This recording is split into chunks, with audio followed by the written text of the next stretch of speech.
ಓಂ ಶ್ರೀ ಗುರುಭ್ಯೋ ನಮಃ. ಶ್ರೀ ಬಸವ ಟಿವಿಯ ಸಮಸ್ತ ಸಹೃದಯ ವೀಕ್ಷಕ ಬಂಧುಗಳಿಗೆ ಶರಣು ಶರಣಾರ್ಥಿ. ಅಲ್ಪನೆಂದೆಣಿಸದೆ ನುರಿತಂತೆ ನುಡಿಯೆನುತ ಭಕ್ತಿ ಭಾವಂಗಳ ಸತ್ಯತೆಯ ವರ್ಣಿಸುತ್ತ ಗೋಚರ ಅಗೋಚರದ ಸದ್ವಿಚಾರಗಳನ್ನು ಈಯುವಂತಹ ಸಂಸ್ಕಾರಭರಿತ ಕಾರ್ಯಕ್ರಮವಾದ ಅನುಭವಗೋಷ್ಠಿ ಕಾರ್ಯಕ್ರಮಕ್ಕೆ ತಮ್ಮೆಲ್ಲರಿಗೂ ಆತ್ಮೀಯವಾದ ಸ್ವಾಗತ, ಸುಸ್ವಾಗತ. ಪ್ರಿಯ ವೀಕ್ಷಕರೇ, 12ನೇ ಶತಮಾನದಲ್ಲಿ ಶರಣರಿಂದ ಸ್ಥಾಪಿತವಾದಂತಹ ಅನುಭವ ಮಂಟಪದ ಮುಖೇನ ಲೋಕ ಕಲ್ಯಾಣಕ್ಕಾಗಿ ಮೂಡಿಬಂದಂತಹ ಹಲವಾರು ಚಿಂತನೆಗಳು ಹೇಗೆ ಜನಸಾಮಾನ್ಯರಲ್ಲಿ ಪ್ರಜ್ಞೆಯನ್ನು ಮೂಡಿಸ್ತಾ ಇತ್ತೋ ಹಾಗೆ ನಮ್ಮ ಅನುಭವಗೋಷ್ಠಿಯ ಈ ವೇದಿಕೆಯ ಮುಖೇನ ಸಮಾಜ ಕಲ್ಯಾಣದ ಚಿಂತನೆಗಳು ಮೂಡಿ ಬರ್ತಾ ಇದೆ. ಈ ನಮ್ಮ ಚಿಂತನೆಗಳ ವಿಷಯಗಳು ಚರ್ಚೆಗೆ ಒಳಪಟ್ಟಾಗ ಅದರಿಂದ ಸಿಗುವಂತಹ ಹಲವಾರು ಮಾಹಿತಿಗಳು ತಮ್ಮೆಲ್ಲರಿಗೂ ಸದುಪಯೋಗ ಆಗ್ತಾ ಇದೆ ಅಂತ ಭಾವಿಸ್ತಾ ಇಂದಿನ ಈ ಚರ್ಚೆಯನ್ನು ಆರಂಭ ಮಾಡೋಣ. ಇವತ್ತಿನ ನಮ್ಮ ಅನುಭವಗೋಷ್ಠಿಯ ಒಂದು ಚರ್ಚಾ ವಿಷಯ ಯಾವುದಾಗಿದೆ ಅಂತ ತಾವೆಲ್ಲರೂ ನಿರೀಕ್ಷೆ ಮಾಡ್ತಾ ಇದ್ದೀರಾ ಅಲ್ವಾ?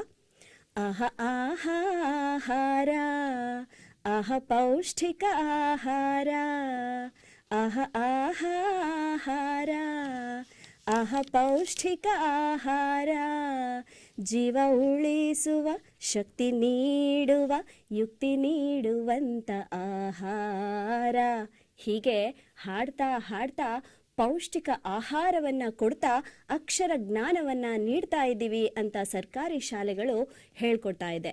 ಇಂತಹ ಸರ್ಕಾರಿ ಶಾಲೆಗಳಲ್ಲಿ ಕೊಡ್ತಾ ಇರೋವಂಥ ಆಹಾರ ನಿಜಕ್ಕೂ ಪೌಷ್ಟಿಕಾಂಶನ ಒಳಗೊಂಡಿದೆಯಾ, ಪೌಷ್ಟಿಕತೆಯನ್ನು ಒಳಗೊಂಡಿದೆಯಾ ಅಥವಾ ಇಲ್ವಾ ಅನ್ನೋವಂಥ ಒಂದು ವಿಚಾರವನ್ನು ಇವತ್ತು ನಾವು ಚರ್ಚೆಗೆ ತೆಗೆದುಕೊಂಡಿದ್ದೀವಿ. ಇವತ್ತಿನ ಚರ್ಚಾ ವಿಷಯ ಏನು ಅಂತ ಗೊತ್ತಾಯ್ತಲ್ಲ, ಸರ್ಕಾರಿ ಶಾಲೆಗಳಲ್ಲಿ ಒದಗಿಸುವಂಥ ಆಹಾರ ಪೌಷ್ಟಿಕತೆಯಿಂದ ಕೂಡಿದೆಯಾ ಅಥವಾ ಇಲ್ವಾ ಅಂತ. ಈ ಒಂದು ವಿಚಾರವನ್ನು ಚರ್ಚೆ ಮಾಡಲಿಕ್ಕೆ ನಮ್ಮೊಂದಿಗೆ 4 ಅತಿಥಿಗಳಿದ್ದಾರೆ. ಅವರನ್ನು ಕಾರ್ಯಕ್ರಮಕ್ಕೆ ಸ್ವಾಗತಿಸುತ್ತಾ ಈ ಕಾರ್ಯಕ್ರಮವನ್ನು ಆರಂಭಿಸೋಣ. ಮೊದಲಿಗೆ ಸರ್ಕಾರಿ ಶಾಲೆಗಳಲ್ಲಿ ಒದಗಿಸುವಂತಹ ಆಹಾರ ಪೌಷ್ಟಿಕತೆಯಿಂದ ಕೂಡಿದೆ ಅಂತ ಒಂದು ವಿಚಾರವನ್ನು ತಮ್ಮ ಮುಂದೆ ಮಂಡನೆ ಮಾಡಲಿದ್ದಾರೆ ಶ್ರೀಯುತ ಕೊಟ್ರೇಶ್ ಎಸ್ ಉಪ್ಪಾರವರು. ಸಾಹಿತಿಗಳು, ಶಿಕ್ಷಕರು ಹಾಗೂ ಆಧುನಿಕ ವಚನಕಾರರು, ಹಾಸನದಿಂದ ಬಂದಿದ್ದಾರೆ. ಸರ್, ತಮಗೆ ಕಾರ್ಯಕ್ರಮಕ್ಕೆ ಆತ್ಮೀಯವಾದಂತಹ ಸ್ವಾಗತ, ಶರಣು ಶರಣಾರ್ಥಿ. ಇದೇ ವಿಚಾರವಾಗಿ ಸರ್ಕಾರಿ ಶಾಲೆಗಳಲ್ಲಿ ಲಭ್ಯವಾಗ್ತಾ ಇರುವಂಥ ಆಹಾರ ಪೌಷ್ಟಿಕತೆಯಿಂದ ಕೂಡಿದೆ ಅಂತ ತಮ್ಮೆಲ್ಲರೆದುರು ತಮ್ಮ ವಾದವನ್ನು ಮಂಡನೆ ಮಾಡಲಿದ್ದಾರೆ ಶ್ರೀಯುತ ಸತೀಶ್ ಆರ್ ರವರು, ಪ್ರಾಂಶುಪಾಲರು, ಕಾಗದ ನಗರ ಆಂಗ್ಲ ಪ್ರೌಢಶಾಲೆ, ಭದ್ರಾವತಿ. ಸರ್, ತಮಗೂ ಕೂಡ ಕಾರ್ಯಕ್ರಮಕ್ಕೆ ಆತ್ಮೀಯವಾದಂತಹ ಸ್ವಾಗತ, ಶರಣು ಶರಣಾರ್ಥಿ. ಸರ್ಕಾರಿ ಶಾಲೆಗಳಲ್ಲಿ ಪಾಠವೇ ಸರಿಯಾಗಿ ಆಗ್ತಾ ಇಲ್ಲ, ಇನ್ನು ಕೊಡ್ತಾ ಇರುವಂಥ ಊಟ ಎಷ್ಟು ಮಟ್ಟಿಗೆ ಪೌಷ್ಟಿಕತೆಯಿಂದ ಕೂಡಿರುತ್ತೆ, ಅಲ್ಲಿ ಸಿಗೋವಂಥ ಊಟ ಪೌಷ್ಟಿಕತೆಯಿಂದ ಕೂಡಿಲ್ಲ ಅನ್ನೋ ಒಂದು ವಿಚಾರವನ್ನು ತಮ್ಮೆದುರಿಗೆ ಚರ್ಚೆ ಮಾಡಲಿಕ್ಕೆ ನಮ್ಮೊಂದಿಗೆ ಈರ್ವರು ಅತಿಥಿಗಳು ಆಗಮಿಸಿದ್ದಾರೆ.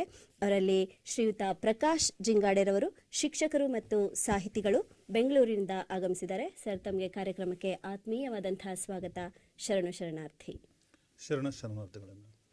ಇದೇ ಒಂದು ವಿಚಾರವಾಗಿ ಸರ್ಕಾರಿ ಶಾಲೆಗಳಲ್ಲಿ ಸಿಗ್ತಾ ಇರುವಂಥ ಆಹಾರ ಪೌಷ್ಟಿಕತೆಯಿಂದ ಕೂಡಿಲ್ಲ ಅನ್ನೋ ಒಂದು ವಿಚಾರವನ್ನು ತಮ್ಮ ಮುಂದೆ ಮಂಡನೆ ಮಾಡ್ತಾ ಇರೋರು ಡಾಕ್ಟರ್ ಹಸೀನಾ ಹೆಚ್ಕೆ, ಸಂಶೋಧನಾ ಮತ್ತು ಬೋಧನಾ ಸಹಾಯಕರು, ಕುವೆಂಪು ವಿಶ್ವವಿದ್ಯಾಲಯ, ಶಿವಮೊಗ್ಗ. ಮೇಡಮ್, ತಮಗೂ ಕೂಡ ಕಾರ್ಯಕ್ರಮಕ್ಕೆ ಆತ್ಮೀಯವಾದಂತಹ ಸ್ವಾಗತ, ಶರಣು ಶರಣಾರ್ಥಿ. ಶರಣು ಶರಣಾರ್ಥಿ. ಪ್ರಿಯ ವೀಕ್ಷಕರೇ, ಇವತ್ತಿನ ಚರ್ಚಾ ವಿಷಯವನ್ನು ಕೇಳ್ತಾ ಇದ್ರೆ ತಮ್ಮೆಲ್ಲರಲ್ಲೂ ಒಂದು ಯೋಚನೆ ನಾಗಾಲೋಟದಲ್ಲಿ ಓಡೋ ಹಾಗೆ, ಕುದುರೆಯ ವೇಗದಲ್ಲಿ ಹೋಗ್ತಾ ಇದೆ ಅಂತ ನಾನು ಭಾವಿಸ್ತೀನಿ. ಯಾಕೆಂದರೆ ಎಷ್ಟೋ ಜನ ಪೋಷಕರಿದ್ದೀರಾ, ಸರ್ಕಾರಿ ಶಾಲೆಗಳಿಗೆ ಕಳಿಸ್ತಾ ಇದ್ದೀರಾ, ನಿಮ್ಮ ಮಕ್ಕಳಿಗೆ ಸಿಗ್ತಾ ಇರುವಂಥ ಊಟ ಹೇಗಿದೆ? ಯಾಕೆಂದರೆ ಮಕ್ಕಳ ಆರೋಗ್ಯ ಎಷ್ಟು ಮುಖ್ಯ ಅಲ್ವಾ? ವಿದ್ಯಾಭ್ಯಾಸ ಅದೊಂದು ಕಡೆಗಿದ್ರೂ ಕೂಡ ಆರೋಗ್ಯ ಇಲ್ಲಿ ಮುಖ್ಯ ಆಗುತ್ತೆ. ಯಾಕೆ ಅಂದರೆ ಆರೋಗ್ಯವೇ ಭಾಗ್ಯ. ಇಂತಹ ಆರೋಗ್ಯವನ್ನು ಕೊಡುವಂತಹ ಆಹಾರದ ಕ್ರಮ ನಾವೆಲ್ಲರೂ ಗಮನಿಸಬೇಕಾದಂತಹ ಒಂದು ಮುಖ್ಯ ಅಂಶ ಆಗಿರೋದ್ರಿಂದ ಇಂತಹ ಆಹಾರವನ್ನು ಮಕ್ಕಳ ಮೇಲೆ ಪ್ರಯೋಗ ಮಾಡ್ತಾ ಇದ್ದೀವಿ. ಅಂತಹ ಮಕ್ಕಳ ಮೇಲೆ ಪ್ರಯೋಗ ಆಗ್ತಾ ಇರುವಂಥ ಆಹಾರ ಎಷ್ಟು ಮಟ್ಟಿಗೆ ಪೌಷ್ಟಿಕಾಂಶತೆಯಿಂದ ಕೂಡಿದೆ ಅನ್ನೋದನ್ನ ತಾವೆಲ್ಲರೂ ತಿಳ್ಕೊಳ್ಳೋದಕ್ಕೋಸ್ಕರ ಕಾತರದಿಂದ ಕಾಯ್ತಾ ಇದ್ದೀರಾ. ಬನ್ನಿ, ಈಗ ಸರ್ಕಾರಿ ಶಾಲೆಗಳಲ್ಲಿ ಒದಗಿಸ್ತಾ ಇರುವಂಥ ಆಹಾರ ಪೌಷ್ಟಿಕತೆಯಿಂದ ಕೂಡಿದೆ ಅಂತ ಕೊಟ್ರೇಶ್ ಸರ್ ಅವರು ಯಾವ ರೀತಿ ನಿಮಗೆ ಮಾಹಿತಿಯನ್ನು ನೀಡ್ತಾರೆ ಅಂತ ಕೇಳೋಣ. ಸರ್. ಶ್ರೀ ಬಸವ ಟಿವಿಯ ಸಮಸ್ತ ವೀಕ್ಷಕ ಬಂಧುಗಳಿಗೆ ಶರಣಾರ್ಥಿ. ಒಂದು ಒಳ್ಳೆಯ ವಿಷಯವನ್ನು ನಾವು ಚರ್ಚೆ ಮಾಡ್ತಾ ಇದ್ದೀವಿ. ಒಂದು ಸರ್ಕಾರ ಒಂದು ಬಡ ಮಕ್ಕಳಿಗಾಗಿ ಏನೊಂದು ಪೌಷ್ಟಿಕತೆ ಆಹಾರವನ್ನು ಒದಗಿಸ್ತಾ ಇದೆ, ಅದು ಎಷ್ಟೋ ಜನರಿಗೆ ಗೊತ್ತಿಲ್ಲ. ಏನೇನು ಒದಗಿಸ್ತಾ ಇದೆ ಸರ್ಕಾರ, ಏನೆಲ್ಲ ಅವಕಾಶಗಳು ಇದ್ದಾವೆ, ಏನೆಲ್ಲ ಸೌಲಭ್ಯಗಳು ಇದ್ದಾವೆ. ಯಾಕಂತಂದರೆ ಹಿಂದೆ ಬರೀ ಶಿಕ್ಷಣ ಕೊಡೋದು ಮಾತ್ರ ಸರ್ಕಾರ ಮಾಡ್ತಾ ಇತ್ತು. ಇವತ್ತು ಶಿಕ್ಷಣದ ಜೊತೆಗೆ ಆಹಾರವನ್ನು ಸಹ, ಯಾಕಂತಂದರೆ ಮಕ್ಕಳು ಸರ್ವತೋಮುಖ ಅಭಿವೃದ್ಧಿ ಆಗಬೇಕು ಅಂತ, ದೈಹಿಕವಾಗಿ, ಬೌದ್ಧಿಕವಾಗಿ ಮತ್ತು ಭೌತಿಕವಾಗಿ ಮಗುವಿನ ಒಂದು ಸರ್ವಾಂಗೀಣ ಪ್ರಗತಿಯನ್ನು ಉದ್ದೇಶವಾಗಿ ಇಟ್ಟುಕೊಂಡು ಸರ್ಕಾರ ಅನೇಕ ಕಾರ್ಯಕ್ರಮಗಳನ್ನು ಅನುಷ್ಠಾನಗೊಳಿಸಿದೆ. ಅದರಲ್ಲಿ ಸರ್ಕಾರಿ ಶಾಲೆಗಳಲ್ಲಿ ಕೊಡ್ತಕ್ಕಂಥ ಒಂದು ಪೌಷ್ಟಿಕ ಆಹಾರ, ಬೆಳಗ್ಗೆ ಬಂತು ಅಂದರೆ ಮಗು ಶಾಲೆಗೆ ಪ್ರಾರಂಭದಲ್ಲಿ ಇನ್ನು ಪ್ರೇಯರ್ ಆಗೋದಕ್ಕಿಂತ ಮುಂಚೆಗೆ ನಾವು ಹಾಲನ್ನು ಕೊಡ್ತೀವಿ. ಪ್ರತಿ ಮಗುವಿಗೂ ಒಂದೊಂದು ಲೋಟ ಹಾಲನ್ನು ಕೊಡ್ತೀವಿ. ಅದು ಸತ್ವಭರಿತವಾದಂಥ ಆಹಾರ, ಮತ್ತು ಕೆನೆಭರಿತವಾದಂಥ ಹಾಲು. ಅದು ಕೆನೆಭರಿತವಾದಂಥ ಕೆನೆಯುಕ್ತ ಅಂತ ಏನು ಕರಿತೀವಿ, ಅದು ಬಹಳ ಯೋಗ್ಯವಾಗಿರುತ್ತೆ. ಮತ್ತು ಪ್ರತಿಯೊಂದು ಟೆಸ್ಟ್ ಆಗಿ ಬರುತ್ತೆ, ಪ್ರತಿಯೊಂದು ಹಂತದಲ್ಲಿ ಟೆಸ್ಟ್ ಆಗಿ ಬರುತ್ತೆ. ಅವಕ್ಕೆ ಒಂದು ನಮಗೆ ಕಾಲಮಿತಿ ಕೊಟ್ಟಿರ್ತಾರೆ, ಇಷ್ಟು ದಿನದೊಳಗೆ ಬಳಸ್ಕೋಬೇಕು ಅಂತಂದರೆ ಅಷ್ಟು ದಿನದೊಳಗೆ ನಾವು ಸ್ಟಾಕ್ ಇಡೋಂಗಿಲ್ಲ. ಮುಂದೆ ತಿಂಗಳು ಬೇಕಂತಂದರೆ ಈ ತಿಂಗಳು ಇಂಡೆಂಟ್ ಕೊಡ್ತೀವಿ, ನಮಗೆ ಮತ್ತೆ 30ನೇ ತಾರೀಕಿಗೆ ಶಾಲೆಗೆ ಸರಬರಾಜು ಮಾಡ್ತಾರೆ, ಅದನ್ನು ಒಂದು ತಿಂಗಳು ಮತ್ತೆ ನಾವು ಬಳಸ್ತೀವಿ. ಈ ರೀತಿ ಹಾಲನ್ನು ಕೊಡ್ತಕ್ಕಂಥದ್ದು, ಪ್ರತಿ ಮಗುಗೆ 20 ಗ್ರಾಮ್ನಂಗೆ ನಾವು ಪೌಡ್ರನ್ನು ಬಳಸಿ ಹಾಲನ್ನು ಕೊಡ್ತೀವಿ. ಅದಕ್ಕೆ ಇಷ್ಟು ಗ್ರಾಮ್ ಸಕ್ಕರೆಯನ್ನು ಹಾಕಬೇಕು, 5 ಗ್ರಾಮ್ ಸಕ್ಕರೆಯನ್ನು ನಾವು ಬಳಸ್ತೀವಿ. ಅಂದರೆ ಆ ಒಂದು ಪ್ರಾಥಮಿಕ ಹಂತಕ್ಕೆ ಏನಿರೋ 1ರಿಂದ 5ನೇ ತರಗತಿ ಮಕ್ಕಳಿಗೆ ಬೇರೆ ಒಂದು ಪಟ್ಟಿ ಇರುತ್ತೆ, 6ರಿಂದ 8ನೇ ತರಗತಿವರೆಗೆ ಒಂದು ಪಟ್ಟಿ ಇರುತ್ತೆ, 9 ಮತ್ತು 10ನೇ ತರಗತಿ ಮಕ್ಕಳಿಗೆ ಒಂದು ಪಟ್ಟಿ ಇರುತ್ತೆ. ಇದು ಕ್ಷೀರಭಾಗ್ಯ ಯೋಜನೆ ಅಂತ ಕರಿತೀವಿ. ಇದು ಇತ್ತೀಚಿನ ವರ್ಷಗಳಲ್ಲಿ ಬಂದಂಥದ್ದು ಕ್ಷೀರಭಾಗ್ಯ ಯೋಜನೆ. ಎಷ್ಟೋ ಮಕ್ಕಳು ಮನೆಯಲ್ಲಿ ಹಾಲನ್ನು ಕುಡಿಯೋಕ್ಕಾಗಲ್ಲ. ಇವತ್ತಿನ ಸಂದರ್ಭ ಎಲ್ಲರೂ ಜಾನುವಾರುಗಳನ್ನು ಸಾಕ್ಲಿಕ್ಕೆ ಆಗಲ್ಲ. ಹಾಗಾಗಿ ಮಕ್ಕಳೇನು ಶಾಲೆಗೆ ಬಂದಿರ್ತವೆ, ಹಾಲನ್ನು ಕುಡಿದು ತರಗತಿಗೆ ಹೋಗೋದ್ರಿಂದ ಒಂದು ಫ್ರೆಶ್ ಅಪ್ ಆಗ್ತವೆ. ಬಿಸಿ ಹಾಲನ್ನು ಕುಡಿದು ಹೋಗೋದ್ರಿಂದ ಮಕ್ಕಳಿಗೆ ಏನೋ ಒಂದು ಉತ್ತೇಜನ ಬರುತ್ತೆ. ಅದಾದಮೇಲೆ ನಾವು 12:45 ಊಟಕ್ಕೆ ಬಿಡ್ತೀವಿ ಸರ್ಕಾರಿ ಶಾಲೆಯಲ್ಲಿ. ಊಟಕ್ಕೆ ಬಿಟ್ಟಂಥ ಸಂದರ್ಭ ಅದು ಬಿಸಿ ಊಟ ಯೋಜನೆ. ಇದನ್ನು ನಾವು ಅಕ್ಷರ ದಾಸೋಹ ಯೋಜನೆ ಅಂತ ಕರಿತೀವಿ ಶಾಲಾ ಹಂತದಲ್ಲಿ. ಇಲ್ಲಿನೂ ಅಷ್ಟೇ, ಆ ಮಗುಗೆ ಎಷ್ಟೆಷ್ಟು ಕ್ಯಾಲೋರಿ ಊಟವನ್ನು ಕೊಡಬೇಕು ಎಂಬುದನ್ನು ನಾವು ನೋಡ್ತೀವಿ. ಇಲ್ಲಿ ಎಲ್ಲ ಮಕ್ಕಳಿಗೆ ಒಂದೇ ರೀತಿಯಾದಂಥ ನಾವು ಅಕ್ಕಿ, ಬೇಳೆ ಇವುಗಳನ್ನು ಹಾಕಿ ನಾವು ಮಾಡಲ್ಲ. 1ರಿಂದ 5ನೇ ತರಗತಿ ಮಗುಗೆ 100 ಗ್ರಾಮ್ ಅಕ್ಕಿಯನ್ನು ಬಳಸ್ತೀವಿ. 6ರಿಂದ 8 ಮತ್ತು 9, 10ನೇ ತರಗತಿ ಮಕ್ಕಳಿಗೆ ಒಂದು ಮಗುಗೆ 150 ಗ್ರಾಮ್ ಅಕ್ಕಿಯನ್ನು ನಾವು ಬಳಸ್ತೀವಿ. ಇಲ್ಲಿನೂ ಸಹ ಅಕ್ಕಿಯನ್ನು ಬಹಳ ಟೆಸ್ಟೆಡ್ ಆಗಿ ಬರುತ್ತೆ. ಈಗ ಸತ್ವಭರಿತವಾದಂಥ ರೈಸನ್ನು ಸರ್ಕಾರ ನಮಗೆ ಸರಬರಾಜು ಮಾಡ್ತಾ ಇದೆ. ನಾವು ನಿಜಕ್ಕೂ ನಾವು ಒಮ್ಮೊಮ್ಮೆ ಟೆಸ್ಟ್ ಮಾಡ್ತೀವಿ. ನಾವು ಶಾಲೆಯಲ್ಲಿ ಮಕ್ಕಳಿಗೆ ಊಟ ಕೊಡೋದಕ್ಕೆ ಮುಂಚೆ ಒಮ್ಮೊಮ್ಮೆ ಟೆಸ್ಟ್ ಮಾಡ್ತೀವಿ. ಮನೆಯಲ್ಲಿ ಯಾವ ರುಚಿ ಇರುತ್ತೆ ಅದೇ ರುಚಿ ನಾವು ಅಲ್ಲಿನೂ ಸಹ ಮಾಡಿಸ್ತೀವಿ. ಅದಕ್ಕೆ ತಕ್ಕಂಥ ಎಲ್ಲ ಅನುದಾನವನ್ನು ಸರ್ಕಾರ ಇವತ್ತು ನಮ್ಮ ಶಾಲೆಗೆ ಕೊಡ್ತಾ ಇದೆ. ಈ ಬೇಳೆಗಳಿಗೆ ಬನ್ನಿ ಅಂದರೆ 1ರಿಂದ 5ನೇ ತರಗತಿ ಮಕ್ಕಳಿಗೆ 20 ಗ್ರಾಮ್ ಬೇಳೆಯನ್ನು ಕೊಡ್ತೀವಿ ಪ್ರತಿ ಮಗುವಿಗೆ. ಆಮೇಲೆ 6ರಿಂದ 8 ಮತ್ತು 9ರಿಂದ 10ನೇ ತರಗತಿ ಮಕ್ಕಳಿಗೆ 30 ಗ್ರಾಮ್ ಬೇಳೆಯನ್ನು ನಾವು ಕೊಡ್ತೀವಿ. ಅದೇ ರೀತಿ ತರಕಾರಿಯಿಂದ ಎಷ್ಟೆಷ್ಟು ಗ್ರಾಮ್ ಹಾಕಬೇಕು ಎಂಬುದು ಫುಡ್ ಚಾರ್ಟ್ ಇರುತ್ತೆ ನಮ್ಮ ಸರ್ಕಾರದಲ್ಲಿ. ವೈದ್ಯಕೀಯ ಇಲಾಖೆ ಯಾವ ವಯೋಮಾನದ ಮಕ್ಕಳಿಗೆ ಎಷ್ಟು ಗ್ರಾಮ್ ಫುಡ್ಡನ್ನು ಕೊಡಬೇಕು ಎಂಬುದು ಒಂದು ಆರೋಗ್ಯ ಇಲಾಖೆ ಕೊಟ್ಟಿರುತ್ತೆ. ಆರೋಗ್ಯ ಇಲಾಖೆ ಒಂದು ನಿಯಮದಂತೆ ನಾವಲ್ಲಿ ಶಾಲೆಯಲ್ಲಿ ಆ ಒಂದು ಅಡುಗೆಯನ್ನು ಮಾಡಿಸ್ತೀವಿ. ಮತ್ತು ಉಪ್ಪನ್ನು ಸಹ ಅಷ್ಟೇ, 1ರಿಂದ 5ನೇ ತರಗತಿ ಮಕ್ಕಳಿಗೆ 2 ಗ್ರಾಮ್ ಉಪ್ಪನ್ನು ಹಾಕ್ತೀವಿ ಪ್ರತಿ ಮಗುವಿಗೆ. ಆಮೇಲೆ 6ರಿಂದ ಮೇಲ್ಪಟ್ಟಂಥ ಮಕ್ಕಳಿಗೆ ನಾವು 4 ಗ್ರಾಮ್ ಉಪ್ಪನ್ನು ಹಾಕ್ತೀವಿ ಪ್ರತಿದಿನ. ಆಮೇಲೆ ಆಯಿಲನ್ನು ಅಷ್ಟೇ ಒಂದು ಲಿಮಿಟಲ್ಲಿ ನಾವು ಬಳಸ್ತೀವಿ. 1ರಿಂದ 5ನೇ ತರಗತಿ ಮಕ್ಕಳಿಗೆ 5 ಗ್ರಾಮನ್ನು ಹಾಕ್ತೀವಿ. ಆಮೇಲೆ 6ರಿಂದ ಮೇಲ್ಪಟ್ಟ ಮಕ್ಕಳಿಗೆ 7.5 ಗ್ರಾಮನ್ನು ನಾವು ಎಣ್ಣೆಯನ್ನು ಹಾಕ್ತೀವಿ. ಒಟ್ಟಾರೆ ನಾನು ಕ್ಯಾಲೋರಿಗಳಲ್ಲಿ ನಾವು ಪೌಷ್ಟಿಕಾಂಶದ ಆಹಾರವನ್ನು ಕೊಡ್ತೀವಿ.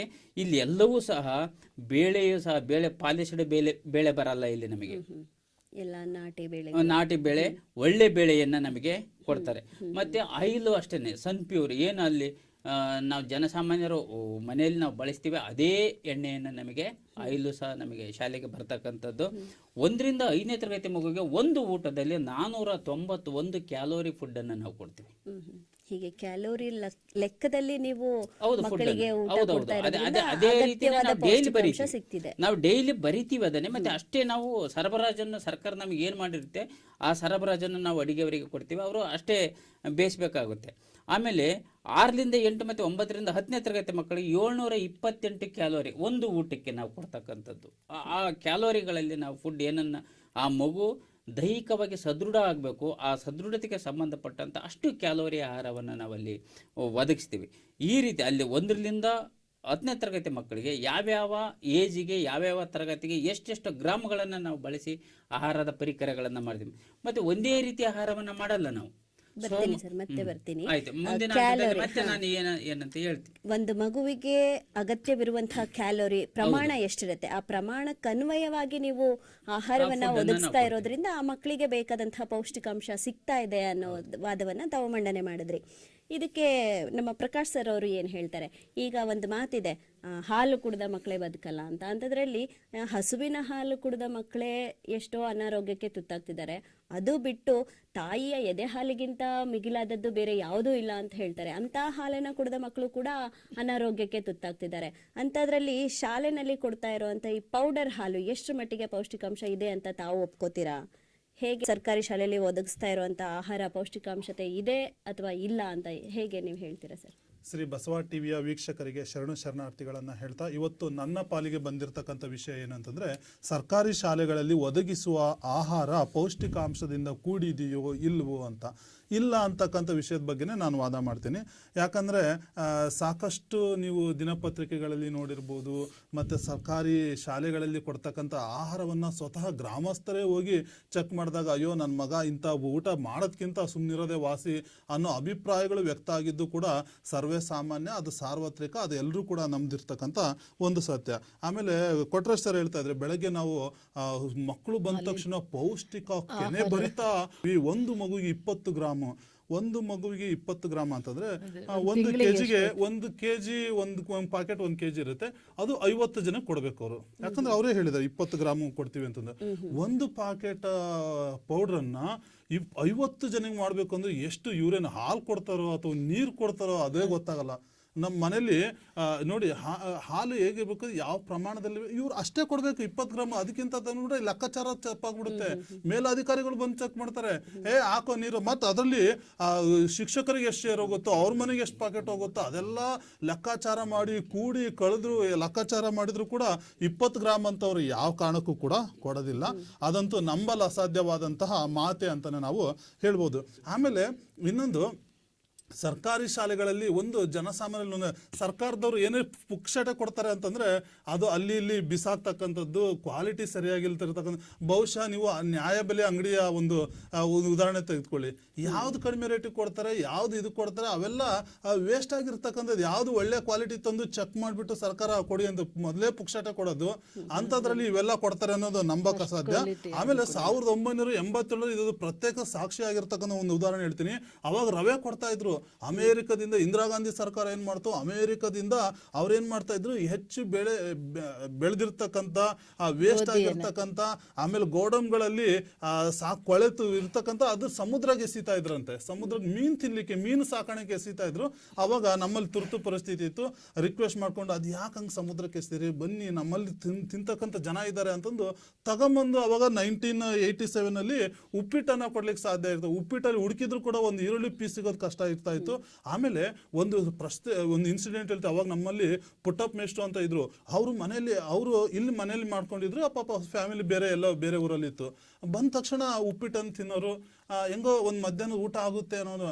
ಆಮೇಲೆ ಏನಾಯ್ತು ಅಂದ್ರೆ, ಆ ಉಪ್ಪಿಟ್ಟು ಎಷ್ಟು ಮಟ್ಟಿಗೆ ಅವರ ಶರೀರದಲ್ಲಿ ಪ್ರಭಾವ ಬೀರ್ತು ಅಂತಂದ್ರೆ, ಒಂದು ದಾವಣಗೆರೆಯಲ್ಲಿ ಹೋಗ್ಬಿಟ್ರು, ಅವ್ರು ಅಡ್ಮಿಟ್ ಆಗ್ಬಿಟ್ರು. ಎಷ್ಟು ದಿನ, ಒಂದು 7-8 ದಿನ ಅಡ್ಮಿಟ್ ಆಗ್ಬಿಟ್ರು.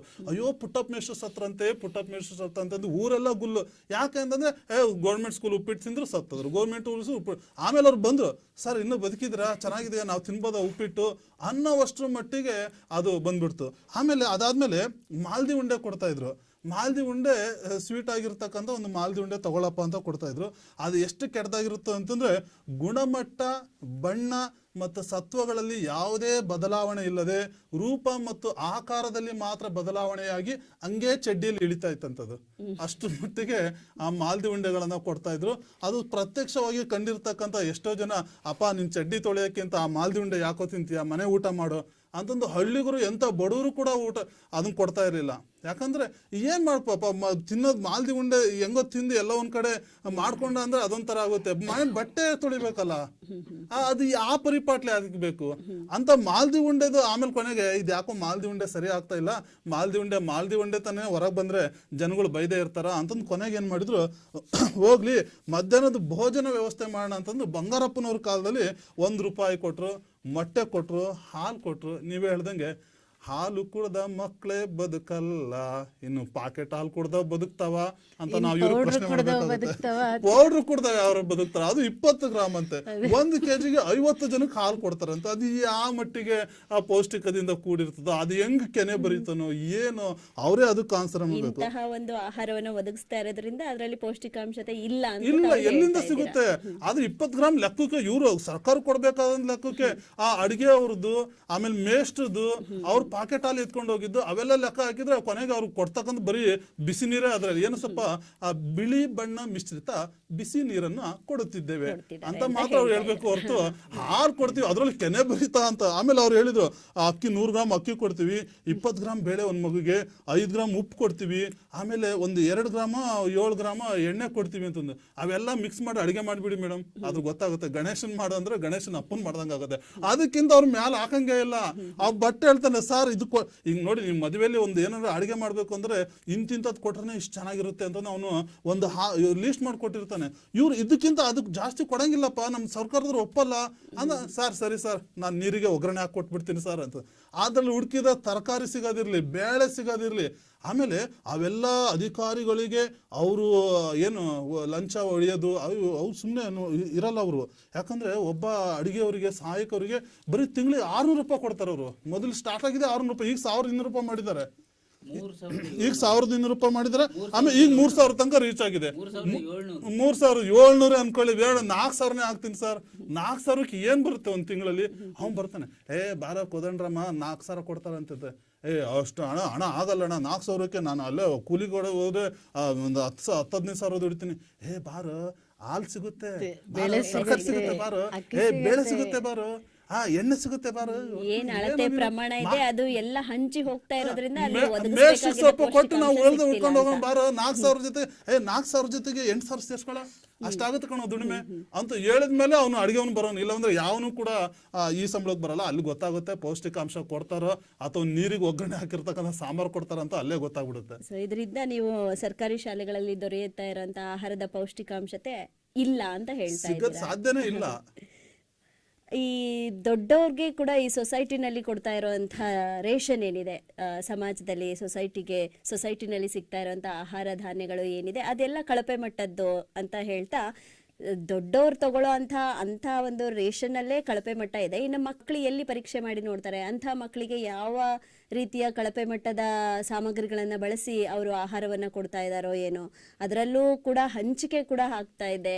ಹೀಗಿರುವಾಗ ಪೌಷ್ಟಿಕಾಂಶ ಹೇಗೆ ಸಿಗುತ್ತೆ? ಪ್ರಕಾಶ್ ಸರ್ ಅವರ ವಾದಕ್ಕೆ ಸತೀಶ್ ಸರ್ ಅವರು ಏನು ಹೇಳ್ತಾರೆ? ಶ್ರೀ ಬಸವ ಟಿವಿಯ ಸಹೃದಯ ವೀಕ್ಷಕರಿಗೆ ಶರಣಾರ್ಥಿ. ಪ್ರಕಾಶ್ ಸರ್ ಅವರು ಸರ್ಕಾರದ ಯೋಜನೆಯನ್ನೇ ಧಿಕ್ಕರಿಸ್ತಾ ಇದ್ದಾರೆ. ಅವರು ಸರ್ಕಾರ ಮಾಡಿರ್ತಕ್ಕಂಥ ಈ ಬಿಸಿಯೂಟದ ಯೋಜನೆ ಅಥವಾ ಏನು ಅಕ್ಷರ ದಾಸೋಹ ಯೋಜನೆಯನ್ನು ಪುಕ್ಕಸಟ್ಟೆ ಅನ್ನೋ ಪದ ಬಳಸಿದ್ರು. ಅದನ್ನು ಅವರು ವಾಪಸ್ ತಗೋಬೇಕು ಅನ್ನೋದು ನನ್ನ ವಿಚಾರ. ಯಾಕೆ ಅಂತಂದರೆ ಪುಕ್ಕಸಟ್ಟೆ ಕೊಡ್ತಾ ಇಲ್ಲ ಸರ್ಕಾರ, ಜನಪರ ಕಾಳಜಿಯಿಂದ ತಂದಿರ್ತಕ್ಕಂಥ ಯೋಜನೆ ಅದು. ಜನಪರ ಕಾಳಜಿಯಿಂದ ತಂದಿರ್ತಕ್ಕಂಥದ್ದು. ಕರೋನಾ ಕಾಲದಲ್ಲೂ ಕೂಡ ಇವತ್ತು ಅಕ್ಷರ ದಾಸೋಹ ಮಾಡಿದ್ದೀವಿ. ಅವತ್ತು ಅಡುಗೆ ಮಾಡಿ ಉಣಬಡಿಸೋಕ್ಕಾಗಲ್ಲ ಅನ್ನೋ ಉದ್ದೇಶದಿಂದ ಒಂದು ಸಾಮಾಜಿಕ ಅಂತರವನ್ನು ಕಾಪಾಡಿಕೊಂಡು ಮಕ್ಕಳಿಗೆ ಅಲ್ಲಿ ಏನು ಕೊಡ್ತಾ ಇದ್ರು ದವಸ ಧಾನ್ಯ ಯಥಾವತ್ತಾಗಿ ಮಕ್ಕಳ ಮನೆಗೆ ತಲುಪಿಸ್ತಕ್ಕಂಥ ಪ್ರಯತ್ನ ಮಾಡಿದ್ರು ಸ್ವಾಮಿ. ಅದನ್ನು ನೀವು ಗಮನದಲ್ಲಿಟ್ಕೊಳ್ಳಿ. ಆಮೇಲೆ ಅವ್ರು ಬಳಸ್ತಾ ಒಂದು ಮಾತೊಂದು ಹೇಳಿದ್ರು, 20 ಗ್ರಾಮ್ ಒಂದು ಹಾಲಿನ ಪುಡಿ ಪ್ಯಾಕೆಟಲ್ಲಿ 20 ಗ್ರಾಮನ್ನು ಒಂದು ಮಗುಗೆ ತೊಗೊಳ್ತಾರೆ ಅಂತ. ಆಯಿತು, 20 ಗ್ರಾಮು ಹಾಲಿನ ಪುಡಿ, 10 ಗ್ರಾಮ್ ಸಕ್ಕರೆ, ಒಟ್ಟಾರೆ ಸೇರಿಸ್ಬಿಟ್ಟು 150 ml ಹಾಲನ್ನು ನಾವು ಕೊಡ್ತಾ ಇದ್ದೀವಿ ಅಂದಾಗ 150 ml ಹಾಲನ್ನು ಕೊಡ್ತಾ ಇದ್ದೀವಿ ಅಂದರೆ ಅದು ಸತ್ವರಹಿತನೋ ಸತ್ವ ಭರಿತನೋ ಅನ್ನೋದನ್ನು ನೀವೇ ಪರವಿಮರ್ಶೆ ಮಾಡ್ಕೋಬೇಕಾಗತ್ತೆ. ಇಲ್ಲಿ ಮತ್ತೊಂದು ವಿಚಾರ ಮೇಡಮ್, ಅವ್ರು ಏನು ಹೇಳ್ತಾ ಇದ್ದಾರೆ ಅಂತಂದರೆ ಯಾವುದೇ ಒಂದು ಸತ್ವಯುತವಾದ ಆಹಾರ ಇಲ್ಲಿ ಕೊಡೋದಿಲ್ಲ ಅಂತ. ಅವರು ಒಂದು ವಿಚಾರವನ್ನು ನಾನು ಒಪ್ಕೊಳ್ತೀನಿ. ಯಾಕಂದರೆ ನಾನು ಪ್ರಾಥಮಿಕ ಶಾಲೆಯನ್ನು ನನ್ನ SLC ವರೆಗೂ ನಾನು ಸರ್ಕಾರಿ ಶಾಲೆಯಲ್ಲೇ ಓದ್ದವನು. ನನ್ನ ಕಾಲಘಟ್ಟದಲ್ಲಿ ನಾನು ಓದ್ತಿದ್ದಂಥ 1ನೇ ತರಗತಿ 2ನೇ ತರಗತಿಯಲ್ಲಿ ಓದ್ತಿದ್ದಂಥ ಸಂದರ್ಭದಲ್ಲಿ ಅಪ್ ಟು 7ನೇ ತರಗತಿವರೆಗೂ ಓದ್ತಕ್ಕಂಥ ಸಂದರ್ಭದಲ್ಲಿ ನಮಗೆ ಅವಾಗ ಆಟೋ ಏನೂ ಇರಲಿಲ್ಲ. ಜಟ್ಕಾ ಗಾಡಿಯಲ್ಲಿ ಒಂದು ಡ್ರಮ್ಮಿನ ಒಂದು ಇದರಲ್ಲಿ ಮಾಡಿರ್ತಕ್ಕಂಥ ಒಂದು ಬಾಕ್ಸಲ್ಲಿ ಉಪ್ಪಿಟ್ಟು ಬರ್ತಾಯಿತ್ತು, ಗೋಧಿ ರವೆಯಿಂದ ಮಾಡಿರ್ತಕ್ಕಂಥ ಉಪ್ಪಿಟ್ಟು. ಮನೆಯಲ್ಲಿ ತಿಂಡಿ ಆಗಿಲ್ಲ, ಊಟ ಆಗಿಲ್ಲ ಅನ್ನೋ ಸಂದರ್ಭದಲ್ಲಿ ಎಷ್ಟೋ ಸಂದರ್ಭದಲ್ಲಿ ನಾನು ಕೂಡ ಅದನ್ನು ತಿಂದಿದ್ದೀನಿ. ಆಗ ತಟ್ಟೆಗಳು ಇರ್ತಾ ಇರಲಿಲ್ಲ ನಮಗೆ. ನಮ್ಮಲ್ಲಿರ್ತಕ್ಕಂಥ ರಫ್ ನೋಟನ್ನು ಕಿತ್ಕೊಂಡೆ ಅದೇ ಒಂದು ಹಾಳೆಯಲ್ಲಿ ಹಾಕ್ಕೊಂಡು ಊಟ ಮಾಡಿರ್ತಕ್ಕಂಥ ಉದಾಹರಣೆ ಇದೆ.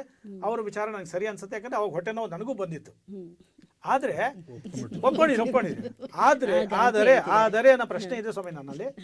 ಮುಂದುವರೆದ ದಿನಗಳಲ್ಲಿ ಇವತ್ತು ಶಿಕ್ಷಣವನ್ನು ಕೊಡ್ತಕ್ಕಂಥದ್ದು, ಪ್ರಾಥಮಿಕ ಶಿಕ್ಷಣ ಕಡ್ಡಾಯ ಮಾಡಿದ ಸರ್ಕಾರ, ಪ್ರಾಥಮಿಕ ಶಿಕ್ಷಣವನ್ನು ಕೊಡದೇ ಇರ್ತಕ್ಕಂಥ ತಂದೆ ತಾಯಿಗಳಿಗೆ ಕಠಿಣ ಶಿಕ್ಷೆ ವಿಧಿಸೋಕ್ಕೆ ಮುಂದಾಗ್ತಕ್ಕಂಥ ಮೂಲಭೂತ ಹಕ್ಕಾಗಿ ಮಾಡಿದ್ದು ಒಂದು ಶಿಕ್ಷಣವನ್ನು, ಪ್ರಾಥಮಿಕ ಶಿಕ್ಷಣವನ್ನು ಕಡ್ಡಾಯವಾಗಿ ಕೊಡಬೇಕು ಅನ್ನೋದನ್ನು ಮೂಲಭೂತ ಕರ್ತವ್ಯವನ್ನಾಗಿ ಮಾಡಿದೆ. ಸೊ ಹಾಗಾಗಿ ಇವತ್ತು ಜನಪರ ಕಾಳಜಿಯಿಂದ ಸರ್ಕಾರ ಇವತ್ತು ಅಕ್ಷರ ದಾಸೋಹ ಯೋಜನೆ, ಕ್ಷೀರಭಾಗ್ಯ ಯೋಜನೆ ತಂದಿದೆ. ಇಲ್ಲಿ ಒಂದು ಅಂಶನ ಹೇಳ್ತೀನಿ, ಒಂದು ಮಾತು ಹೇಳಿ, ದಿನಕ್ಕೊಂದು ಮೊಟ್ಟೆ ತುಂಬುವುದು ಹೊಟ್ಟೆ. ಎಷ್ಟು ಉತ್ತಮವಾದಂಥ ಒಂದು ಹೇಳಿಕೆ ಇದು. ಇವತ್ತು ದಿನಕ್ಕೊಂದು ಮೊಟ್ಟೆ ಕೊಡ್ತಾ ಇದೆ ಸರ್ಕಾರ. ಆ ಮೊಟ್ಟೆ ಕೊಡ್ತಿರೋ ಅಲ್ಲೂ ಏನಾದರೂ ಕಲ್ಮಶ ಹುಡುಕ್ತೀರಾ? ಅಲ್ಲಿ ಆ ಬೇರೆ ಕೋಳಿಯಿಂದ ಬಂದಿದ್ದು, ಆ ಕೋಳಿಯಲ್ಲಿ ಅಂಥ ಸತ್ವ ಇಲ್ಲ, ನಾಟಿ ಕೋಳಿ ಮೊಟ್ಟೆ ಕೊಡಿ ಅಂತ ಕೇಳ್ತೀರಾ ಸ್ವಾಮಿ ನೀವು? ಹೇಳ್ತೀನಿ, ಆಮೇಲೆ ಕೇಳಿ. ಇದು ಮೊಟ್ಟೆಯಲ್ಲಿ ಸತ್ವ ಇದೆ. ಆಮೇಲೆ ಈಗ ನಾನು ಅವ್ರನ್ನಲ್ಲೇ ಪ್ರಶ್ನೆ ಮಾಡ್ತಕ್ಕಂಥ ವಿಚಾರ, ಈಗ ಅವ್ರ ತಾಯಿ ಇದ್ದರೂ ಕೂಡ ಇವತ್ತು ಅವ್ರ ತಾಯಿ ಇದರಿಂದ ಡೈರಿಯಿಂದ ಒಂದು ನೀಲಿ ಪ್ಯಾಕೆಟು ಅಥವಾ ಕೆಂಪು ಪ್ಯಾಕೆಟು ತರ್ತಾಯಿದ್ರು. ತಂದು ನಮ್ಮ ಮನೆಯಲ್ಲೂ ಮಾಡೋದೇ, ನಿಮ್ಮ ಮನೆಯಲ್ಲೂ ಮಾಡೋದೇ, ವೀಕ್ಷಕರ ಮನೆಯಲ್ಲೂ ಮಾಡ್ತಕ್ಕಂಥದ್ದು ಅದೇ ಕೆಲಸ. ಹಾಲಿನ ಪ್ಯಾಕೆಟನ್ನು ಕಟ್ ಮಾಡ್ತೀವಿ, ಒಂದು ಪಾತ್ರೆಗೆ ಹಾಕ್ತೀವಿ, ಅಷ್ಟೇ ಪ್ರಮಾಣದ ನೀರಲ್ಲ ಅದು, ಅದರ 2ರಷ್ಟು ಪ್ರಮಾಣದ ನೀರನ್ನು ಮತ್ತೆ ಹಾಕ್ತೀವಿ ಅದಕ್ಕೆ. ಅದು ಹಾಲು ಅಥವಾ ನೀರಿಗೆ ಹಾಲು ಹಾಕ್ತಿರೋ ಅಥವಾ ಹಾಲಿಗೆ ನೀರು ಹಾಕ್ತಿರೋ ಅಂತ ಪ್ರಶ್ನೆ ಮಾಡ್ಕೋಬೇಕು ನೀವು. ನಿಮ್ಮ ಮನೆಯಲ್ಲೂ ಕೂಡ ಕುಡಿತಕ್ಕಂಥ ಹಾಲು ಯಾವ ಮಟ್ಟಿಗೆ ಇರುತ್ತೆ ಅಂತ ಅಂದ್ರೆ, ವರ್ತನೆ ತಗೊಳ್ತಿರಲ್ಲ ಹಾಲು, ಅದೇ ಆಗಿರುತ್ತೆ. ಅದೆಲ್ಲದಕ್ಕಿಂತ ಮೀರಿರ್ತಕ್ಕಂಥ ಸತ್ವಭರಿತ ಹಾಲು ನಮ್ಮ ಸರ್ಕಾರಿ ಶಾಲೆಯ ಮಕ್ಕಳಿಗೆ ನಾವು ಕೊಡ್ತಾ ಇದ್ದೀವಿ. ಆ ಮಕ್ಕಳು ಕುಡಿತಿರ್ತಾರಲ್ಲ ಸ್ವಾಮಿ, ಆ ಕುಡಿತಿರೋ ಸಂದರ್ಭದಲ್ಲಿ ಅವ್ರ ಮುಖದಲ್ಲಿ ಬರ್ತಕ್ಕಂಥ ಆಹ್ಲಾದಕರ ನಗು ಇದೆಯಲ್ಲ, ಆ ನಗುವೇ ತೋರಿಸುತ್ತೆ ಆ ಹಾಲಲ್ಲಿ ಸತ್ವ ಇದೆಯೋ ಇಲ್ಲೋ ಅಂತ. ವ್ಯಂಗ್ಯ ನಗು ಅಲ್ಲ, ಮಕ್ಕಳಲ್ಲಿ ವ್ಯಂಗ್ಯತೆ ಬರೋದೇ ಇಲ್ಲ, ಅಲ್ಲಿ ಸಂತೃಪ್ತನಾಗೆ ಬರ್ತದೆ. ಆಮೇಲೆ ಆ ಹಾಲು ತೆಗೆದುಕೊಂಡಾದಂಥ ಮಕ್ಕಳು ಪ್ರೇಯರನ್ನು ಮಾಡಿ, ಪ್ರೇಯರ್ ನಂತರ ವಿದ್ಯಾಭ್ಯಾಸದ ಕಡೆಗೆ, ತರಗತಿ ಕಡೆ ಮುಂದಾಗ್ತಾರೆ. ಆ ಮುಖದಲ್ಲಿ ಎಷ್ಟು ಲವಲವಿಕೆ ಇರುತ್ತೆ. ಸೊ ಇದು ಅದೇ ರೀತಿ ನಾನು ಇನ್ನೊಂದು ಮಾತಾಡ್ತೀನಿ. ಸರ್ಕಾರ ಏನಾದರೂ ಒಂದು HMಗೆ ಅಥವಾ ಸರ್ಕಾರಿ ಶಾಲೆಯಲ್ಲಿ ಬಿಸಿ ಊಟದವನ್ನು ಮೇಲ್ವಿಚಾರಣೆ ಮಾಡ್ತಕ್ಕಂಥ ಶಿಕ್ಷಕನಿಗೆ ಎಷ್ಟು ಮಟ್ಟಿಗೆ ನಿಗಾ ಇಟ್ಟಿದೆ ಅಂತಂದರೆ, ಅವನು ಪ್ರತಿಯೊಂದಕ್ಕೂ ಲೆಕ್ಕ ಕೊಡಬೇಕಾಗತ್ತೆ. ಅಲ್ಲಿ ಉಗ್ರಾಣದಲ್ಲಿ ಶಾಲೆಯ ಉಗ್ರಾಣದಲ್ಲಿ ಕಡಿಮೆನೂ ಇರಬಾರ್ದು, ಹೆಚ್ಚು ಇರಬಾರ್ದು. ಕಡಿಮೆ ಇದ್ರೆ ಉತ್ತರ ಕೊಡಬೇಕು, ಹೆಚ್ಚಿದ್ರೆ ನೀನು ಮಾಡಿಲ್ಲ ಅನ್ನೋಕ್ಕೂ ಉತ್ತರ ಕೊಡಬೇಕು. ಅಂಥ ಕಾಳಜಿಯಿಂದ ಸರ್ಕಾರ ಈ ಬಿಸಿ ಊಟದ ಯೋಜನೆಯನ್ನು ಮಾಡ್ತಾ ಇದೆ ಅಂತಂದರೆ, ಕೊರೋನಾ ಕಾಲದಲ್ಲಿ ಬಿಡ್ರಿ ಸ್ವಾಮಿ, ಕರೋನಾ ಕಾಲದಲ್ಲಿ ಬಿಡಿ, ಇವತ್ತು ಸರ್ಕಾರಿ ಶಾಲೆಗಳ ಕಡೆಗೆ ಜನ ಮುಖ ಮಾಡ್ತಿದ್ದಾರೆ ಅಂತಂದ್ರೆ ಅದಕ್ಕೆ ಕಾರಣನೇ ನಾವು ಕೊಡ್ತಕ್ಕಂಥ ಸತ್ವಭರಿತ ಆಹಾರ ಪದ್ಧತಿಗೆ. ಹಾಗಾಗಿ ಆಹಾರದಲ್ಲಿ ಪೌಷ್ಟಿಕತೆ ಇದೆ. ಸರ್ಕಾರಿ ಶಾಲೆಗಳಲ್ಲಿ. ಆಮೇಲೆ ಮತ್ತೊಂದು ಅಂಶ ಹೇಳ್ತಾ ಇದ್ದೀನಿ ಬರ್ತೀನಿ ಸರ್, ಮತ್ತೆ ಬರ್ತೀನಿ. ಮೇಡಮ್, ಸತೀಶ್ ಸರ್ ಅವರು ಉದಾಹರಣೆಗಳನ್ನ ಕೊಡ್ತಾ ಯಾವ ರೀತಿ ಸರ್ಕಾರಿ ಶಾಲೆಗಳು ಊಟವನ್ನು ಕೊಡ್ತಾ ಇದೆ, ಬಿಸಿ ಊಟವನ್ನು ಕೊಡ್ತಾ ಇದೆ, ಹಾಲು ಕೊಡ್ತಾ ಇದೆ, ಅದನ್ನೆಲ್ಲ ಯಾವ ಪ್ರಮಾಣದಲ್ಲಿ ಕೊಡ್ತಾ ಇದ್ದಾರೆ, ಅದನ್ನ ನಿಮ್ಮ ಮನೆಯ ಊಟಕ್ಕೆ ಹೋಲಿಕೆ ಮಾಡಿದಾಗ, ಎರಡನ್ನೂ ಹೋಲಿಕೆ ಮಾಡಿದಾಗ ಯಾವುದರಲ್ಲಿ ನೀವು ಭಿನ್ನತೆಯನ್ನ ಕಾಣಲಿಕ್ಕೆ ಸಾಧ್ಯ ಅನ್ನೋದನ್ನು ಕೂಡ ಅವರು ಹೇಳ್ತಾ ತಮ್ಮ ವಾದವನ್ನ ಮಂಡನೆ ಮಾಡಿದ್ದಾರೆ. ಅವರ ವಾದಕ್ಕೆ ಹಸೀನಾ ಮೇಡಮ್ ಅವರು ಏನ್ ಹೇಳ್ತಾರೆ? ಸಮಸ್ತ ಶ್ರೀ ಬಸವ ವಾಹಿನಿಯ ವೀಕ್ಷಕರಿಗೆ ಶರಣಾರ್ಥಿ. ವೀಕ್ಷಕರೇ, ಇವತ್ತು ಒಂದೊಳ್ಳೆಯ ವಿಷಯವನ್ನು ತಗೊಂಡು ನಾವು ಚರ್ಚೆ ಮಾಡ್ತಿದ್ದೀವಿ. ಸರ್ಕಾರಿ ಶಾಲೆಗಳಲ್ಲಿ ಪೌಷ್ಟಿಕ ಆಹಾರ ಕೊಡ್ತಾ ಇದ್ದೀರಾ ಅಂತ. ನಾನು ಹೇಳ್ತಾ ಇದ್ದೀನಿ ಕೊಡ್ತಾ ಇಲ್ಲ ಅಂತ. ಅದಕ್ಕೆ ಕಾರಣನೂ ಹೇಳ್ತೀನಿ. ಆಹಾರ ಅಂದರೆ ಏನು? ಸರ್ಕಾರಿ ಶಾಲೆಗಳಲ್ಲಿ ಆಹಾರ ಕೊಡ್ತಾ ಇದ್ದಾರೆ, ಆದರೆ ಪೌಷ್ಟಿಕ ಆಹಾರ ಕೊಡ್ತಿದಾರೋ ಇಲ್ಲೋ ಅನ್ನೋದ್ರ ಬಗ್ಗೆ ನಾವು ಒಂದಿಷ್ಟು ಅದನ್ನು ಇದು ಮಾಡಬೇಕಾಗಿದೆ, ಪರೀಕ್ಷಿಸಬೇಕಾಗಿದೆ. ಸತ್ಯ ಕಂಡ್ರು ಪರಾಮರ್ಶಿಸಿ ನೋಡು ಅಂತ ಹಿರಿಯರು ಹೇಳಿದ್ದಾರೆ. ಈಗ ಅವರಿಬ್ರು ಸತ್ಯ ಹೇಳಿದ್ದಾರೆ, ಅಂದರೆ ಅವರು ಕೊಡ್ತಿದ್ದಾರೆ ಅಂತ. ಈಗ ಪರಾಮರ್ಶಿಸಿ ನೋಡ್ಬೇಕು. ಯಾಕೆ ಅಂತಂದ್ರೆ ಆಹಾರ ಅಂದ್ರೆ ಏನು? ಸದ್ಯ ಸತ್ಯ ಹೇಳಿದೆ ಅಂತ ಒಪ್ಕೊಂಡ್ರಲ್ಲ ಅವ್ರು. ಹಾಗೆಲ್ಲ ಕೊಡ್ತಿದೀವಿ ಅಂತ ತಾವು ಹೇಳ್ತಿರೋದು, ಅದಕ್ಕೆ ನಾವು ಸತ್ಯ ಕೊಡ್ತಿದ್ದೀರಾ ನೀವು, ಆದ್ರೆ ಏನ್ ಕೊಡ್ತಿದ್ದೀರಾ ಅನ್ನೋದೇ ಪರಾಮರ್ಶೆ. ಇವತ್ತು ಪೌಷ್ಟಿಕ ಆಹಾರ, ಹಾಗಾದ್ರೆ ಆಹಾರ ಅಂದ್ರೆ ಏನು? ಕೇವಲ ಅಕ್ಕಿ, ಬೇಳೆ, ಹಾಲು ಅಷ್ಟೇನ ಆಹಾರ?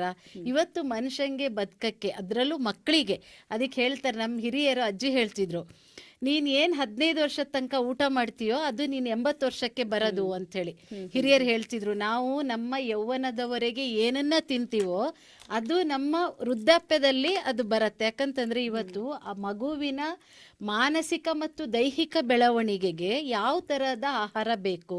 ಇವತ್ತು ಒಂದು ಸರ್ಕಾರಿ ಶಾಲೆಗಳಲ್ಲಿ, ಅದರಲ್ಲೂ ಭಾರತದಂತಹ ಅಭಿವೃದ್ಧಿ ಹೊಂದುತ್ತಿರುವಂತಹ ದೇಶದಲ್ಲಿ ಇವತ್ತು ಶಾಲೆಗಳಲ್ಲಿ ಮಕ್ಕಳು, ಅದರಲ್ಲೂ ಸರ್ಕಾರಿ ಶಾಲೆ ಅಂತಂದ್ರೆ ಮಧ್ಯಮ ವರ್ಗದ ಮಕ್ಕಳು ಅಲ್ಲಿರ್ತಾರೆ, ಅವರಿಗೆ ಇವತ್ತು ಬಿಸಿ ಊಟ ಯೋಜನೆ, ಕ್ಷೀರಭಾಗ್ಯ ಯೋಜನೆ, ಮೊಟ್ಟೆ ಈ ಥರದ್ದೆಲ್ಲ ಕೊಡ್ತಿದ್ದಾರೆ ಅಂದರೆ ಅದರದ್ದು ಪ್ರಮಾಣ ಏನಿದೆ? ಹಾಗಿದ್ರೆ ಅಷ್ಟೇ ಸಾಕಾ ಅಂತ ನನ್ನ ಪ್ರಶ್ನೆ. ಇವತ್ತು ಮಗುವಿನ ಮಾನಸಿಕ ಮತ್ತು ದೈಹಿಕ ಬೆಳವಣಿಗೆಗೆ ಆಹಾರ ಅನ್ನೋದು ತುಂಬ ಇಂಪಾರ್ಟೆಂಟು. ಆಹಾರ ಅನ್ನುವಂಥದ್ದು ಯಾವ್ಯಾವುದ್ರಲ್ಲಿದೆ? ಸುಮಾರು 2000 ಸಸ್ಯಗಳನ್ನು ಆಹಾರಕ್ಕೆ ಬಳಸ್ತಿದ್ರಂತೆ. ಸಸ್ಯಗಳನ್ನು ಬಳಸ್ತಾರೆ, ತರಕಾರಿ, ಹಣ್ಣು, ಬೇರೆ ಬೇರೆ ಎಣ್ಣೆ, ಕಾಳುಗಳು, ಬೀಜಗಳು, ಪ್ರೋಟೀನು. ನೀವು ಯಾವುದೇ ಕಾಳು ತಗೊಂಡ್ರು ಪ್ರೋಟೀನ್ ಸಿಗತ್ತೆ. ಈ ಥರದ್ದೆಲ್ಲ ನೋಡಬೇಕಾದ್ರೆ ನಾವು ಆಹಾರ ಏನು, ಪೌಷ್ಟಿಕಾಹಾರ ಏನು ಅಂತ ಇವತ್ತು ನಮ್ಮ ಎದುರಾಳಿಯವರಿಗೆ ನಾನು ಹೇಳ್ಕೊಡ್ಬೇಕಾಗಿದೆ. ಯಾಕಂತಂದ್ರೆ ಅವರು ಕೊಡ್ತಿರೋ ಅಕ್ಕಿ, ಬೇಳೆ, ಹಾಲೇ ಪೌಷ್ಟಿಕ ಆಹಾರ ಅಂತ ತಿಳ್ಕೊಂಡಿದ್ದಾರೆ. ನೋಡ್ರಿ, ಇವತ್ತು ಪೌಷ್ಟಿಕ ಆಹಾರ ಒಂದು ಮಗುವಿನ ಮಾನಸಿಕ ಮತ್ತು ದೈಹಿಕ ಬೆಳವಣಿಗೆಗೆ ಯಾವ್ಯಾವ ಥರದ ಆಹಾರ ಬೇಕು ಅಂದರೆ, ಮೊದಲಿಗೆ ಪ್ರೋಟೀನ್ ಬೇಕು, ಕಾರ್ಬೋಹೈಡ್ರೇಟ್ಸ್ ಬೇಕು, ನ್ಯೂಟ್ರಿಯೆಂಟ್ಸ್ ಬೇಕು, ಕೊಬ್ಬು ಬೇಕು, ಜೀವಸತ್ವಗಳು ಬೇಕು, ಖನಿಜಗಳು ಬೇಕು, ಫೈಬರ್ ಬೇಕು, ಕ್ಯಾಲ್ಶಿಯಂ ಬೇಕು. ಎಲ್ಲದಕ್ಕಿಂತ ಹೆಚ್ಚಾಗಿ ಒಂದು ಮಗುವಿನ ಇಡೀ ದಿನನಿತ್ಯದ ಜೀವಕ್ಕೆ 1-2 ರಿಂದ 3 ಲೀಟ್ರ್ ಶಾಲೆಯಲ್ಲಿ ಇರಬೇಕಾದ್ರೆ ಒಳ್ಳೆಯ ಶುದ್ಧ ನೀರು ಕುಡಿಬೇಕದು. ಇವತ್ತು ಅದಷ್ಟು ಇದ್ರೆ ಮಾತ್ರ ಪೌಷ್ಟಿಕ ಆಹಾರ ಅಂತ. ನಾವು ಫೀಲ್ಡ್ ವರ್ಕಿಗೆ ಹೋಗ್ತಾ ಇದ್ವಿ, ಈ ಥರದ್ದೆಲ್ಲ ಗ್ರಾಮ ಪಂಚಾಯತಿ, ಅದು ಸ್ವಸಹಾಯ ಸಂಘದ್ದು ಸ್ಕೂಲ್ಗಳಲ್ಲೇ ನಮ್ದೆಲ್ಲ ವಾಸ್ತವ್ಯ ಇಡೀ ದಿವಸ. ಆ ಸ್ಕೂಲ್ಗಳಲ್ಲಿ ಹೋದ್ರೆ ಟ್ಯಾಂಕಿ ಹತ್ರ ನೀರು ನೋಡೋಕ್ಕಾಗ್ತಿದ್ದಿಲ್ಲ. ಯಾಕೆ ಅಂತಂದ್ರೆ ಸೊಳ್ಳೆಗಳೆಲ್ಲ ಓಡಾಡವು. ಈಗೇನೋ ಗಿಲ್ಟ್ರು ಅದು ಸೆಕೆಂಡರಿ. ಆದರೂ ಇಡೀ ನಮ್ಮ ದೇಶದಲ್ಲಿ ಇವತ್ತು ನಾವು ಕರ್ನಾಟಕವನ್ನೇ ಉದಾಹರಣೆಯಾಗಿ ತಗೊಳ್ಳೋಣ. ಎಷ್ಟು ಶಾಲೆಗಳಲ್ಲಿ ಫಿಲ್ಟರ್ಗಳಿದೆ, ಎಷ್ಟು ಶಾಲೆಗಳಲ್ಲಿ ಶುದ್ಧ ನೀರು ಕೊಡ್ತಾ ಇದ್ದಾರೆ, ಎಷ್ಟು ಶಾಲೆಗಳಲ್ಲಿ ಫ್ಲೋರೈಡ್ ಯುಕ್ತ ನೀರು ಸಿಗ್ತಾ ಇದೆ. ಶೌಚಾಲಯಗಳೇ ಇಲ್ಲ. ಇಲ್ಲಿ ಮಾನಸಿಕ ಮತ್ತು ದೈಹಿಕ ಆರೋಗ್ಯ ಇತ್ತೀಚೆಗೆ ಕಡಿಮೆ ಇದೆ ಸರ್, ಇತ್ತೀಚೆಗೆ ಅಭಿವೃದ್ಧಿ ಪಡಿಸ್ಕೋತಿದ್ದಾರೆ. ಮಾನಸಿಕ ಮತ್ತು ದೈಹಿಕ ಆರೋಗ್ಯ ಇವತ್ತು ನೋಡಿ ಮೇಡಮ್, ನಾವು ಸರ್ಕಾರಿ ಶಾಲೆಗಳದ್ದು ಯಾವುದೇ ಕಾರ್ಯಕ್ರಮ ಆದರೂ ಕೂಡ ಸತ್ಯ ತುಂಬ ಇದು ಏನು ಹೇಳಿ, ಸತ್ಯ ಹೇಳಿದ್ರೆ ಯಾರು ನಂಬಲ್ಲ, ಯಾವ ಮಾಧ್ಯಮಗಳು ಇದನ್ನು ತಿಳಿಸಲ್ಲ.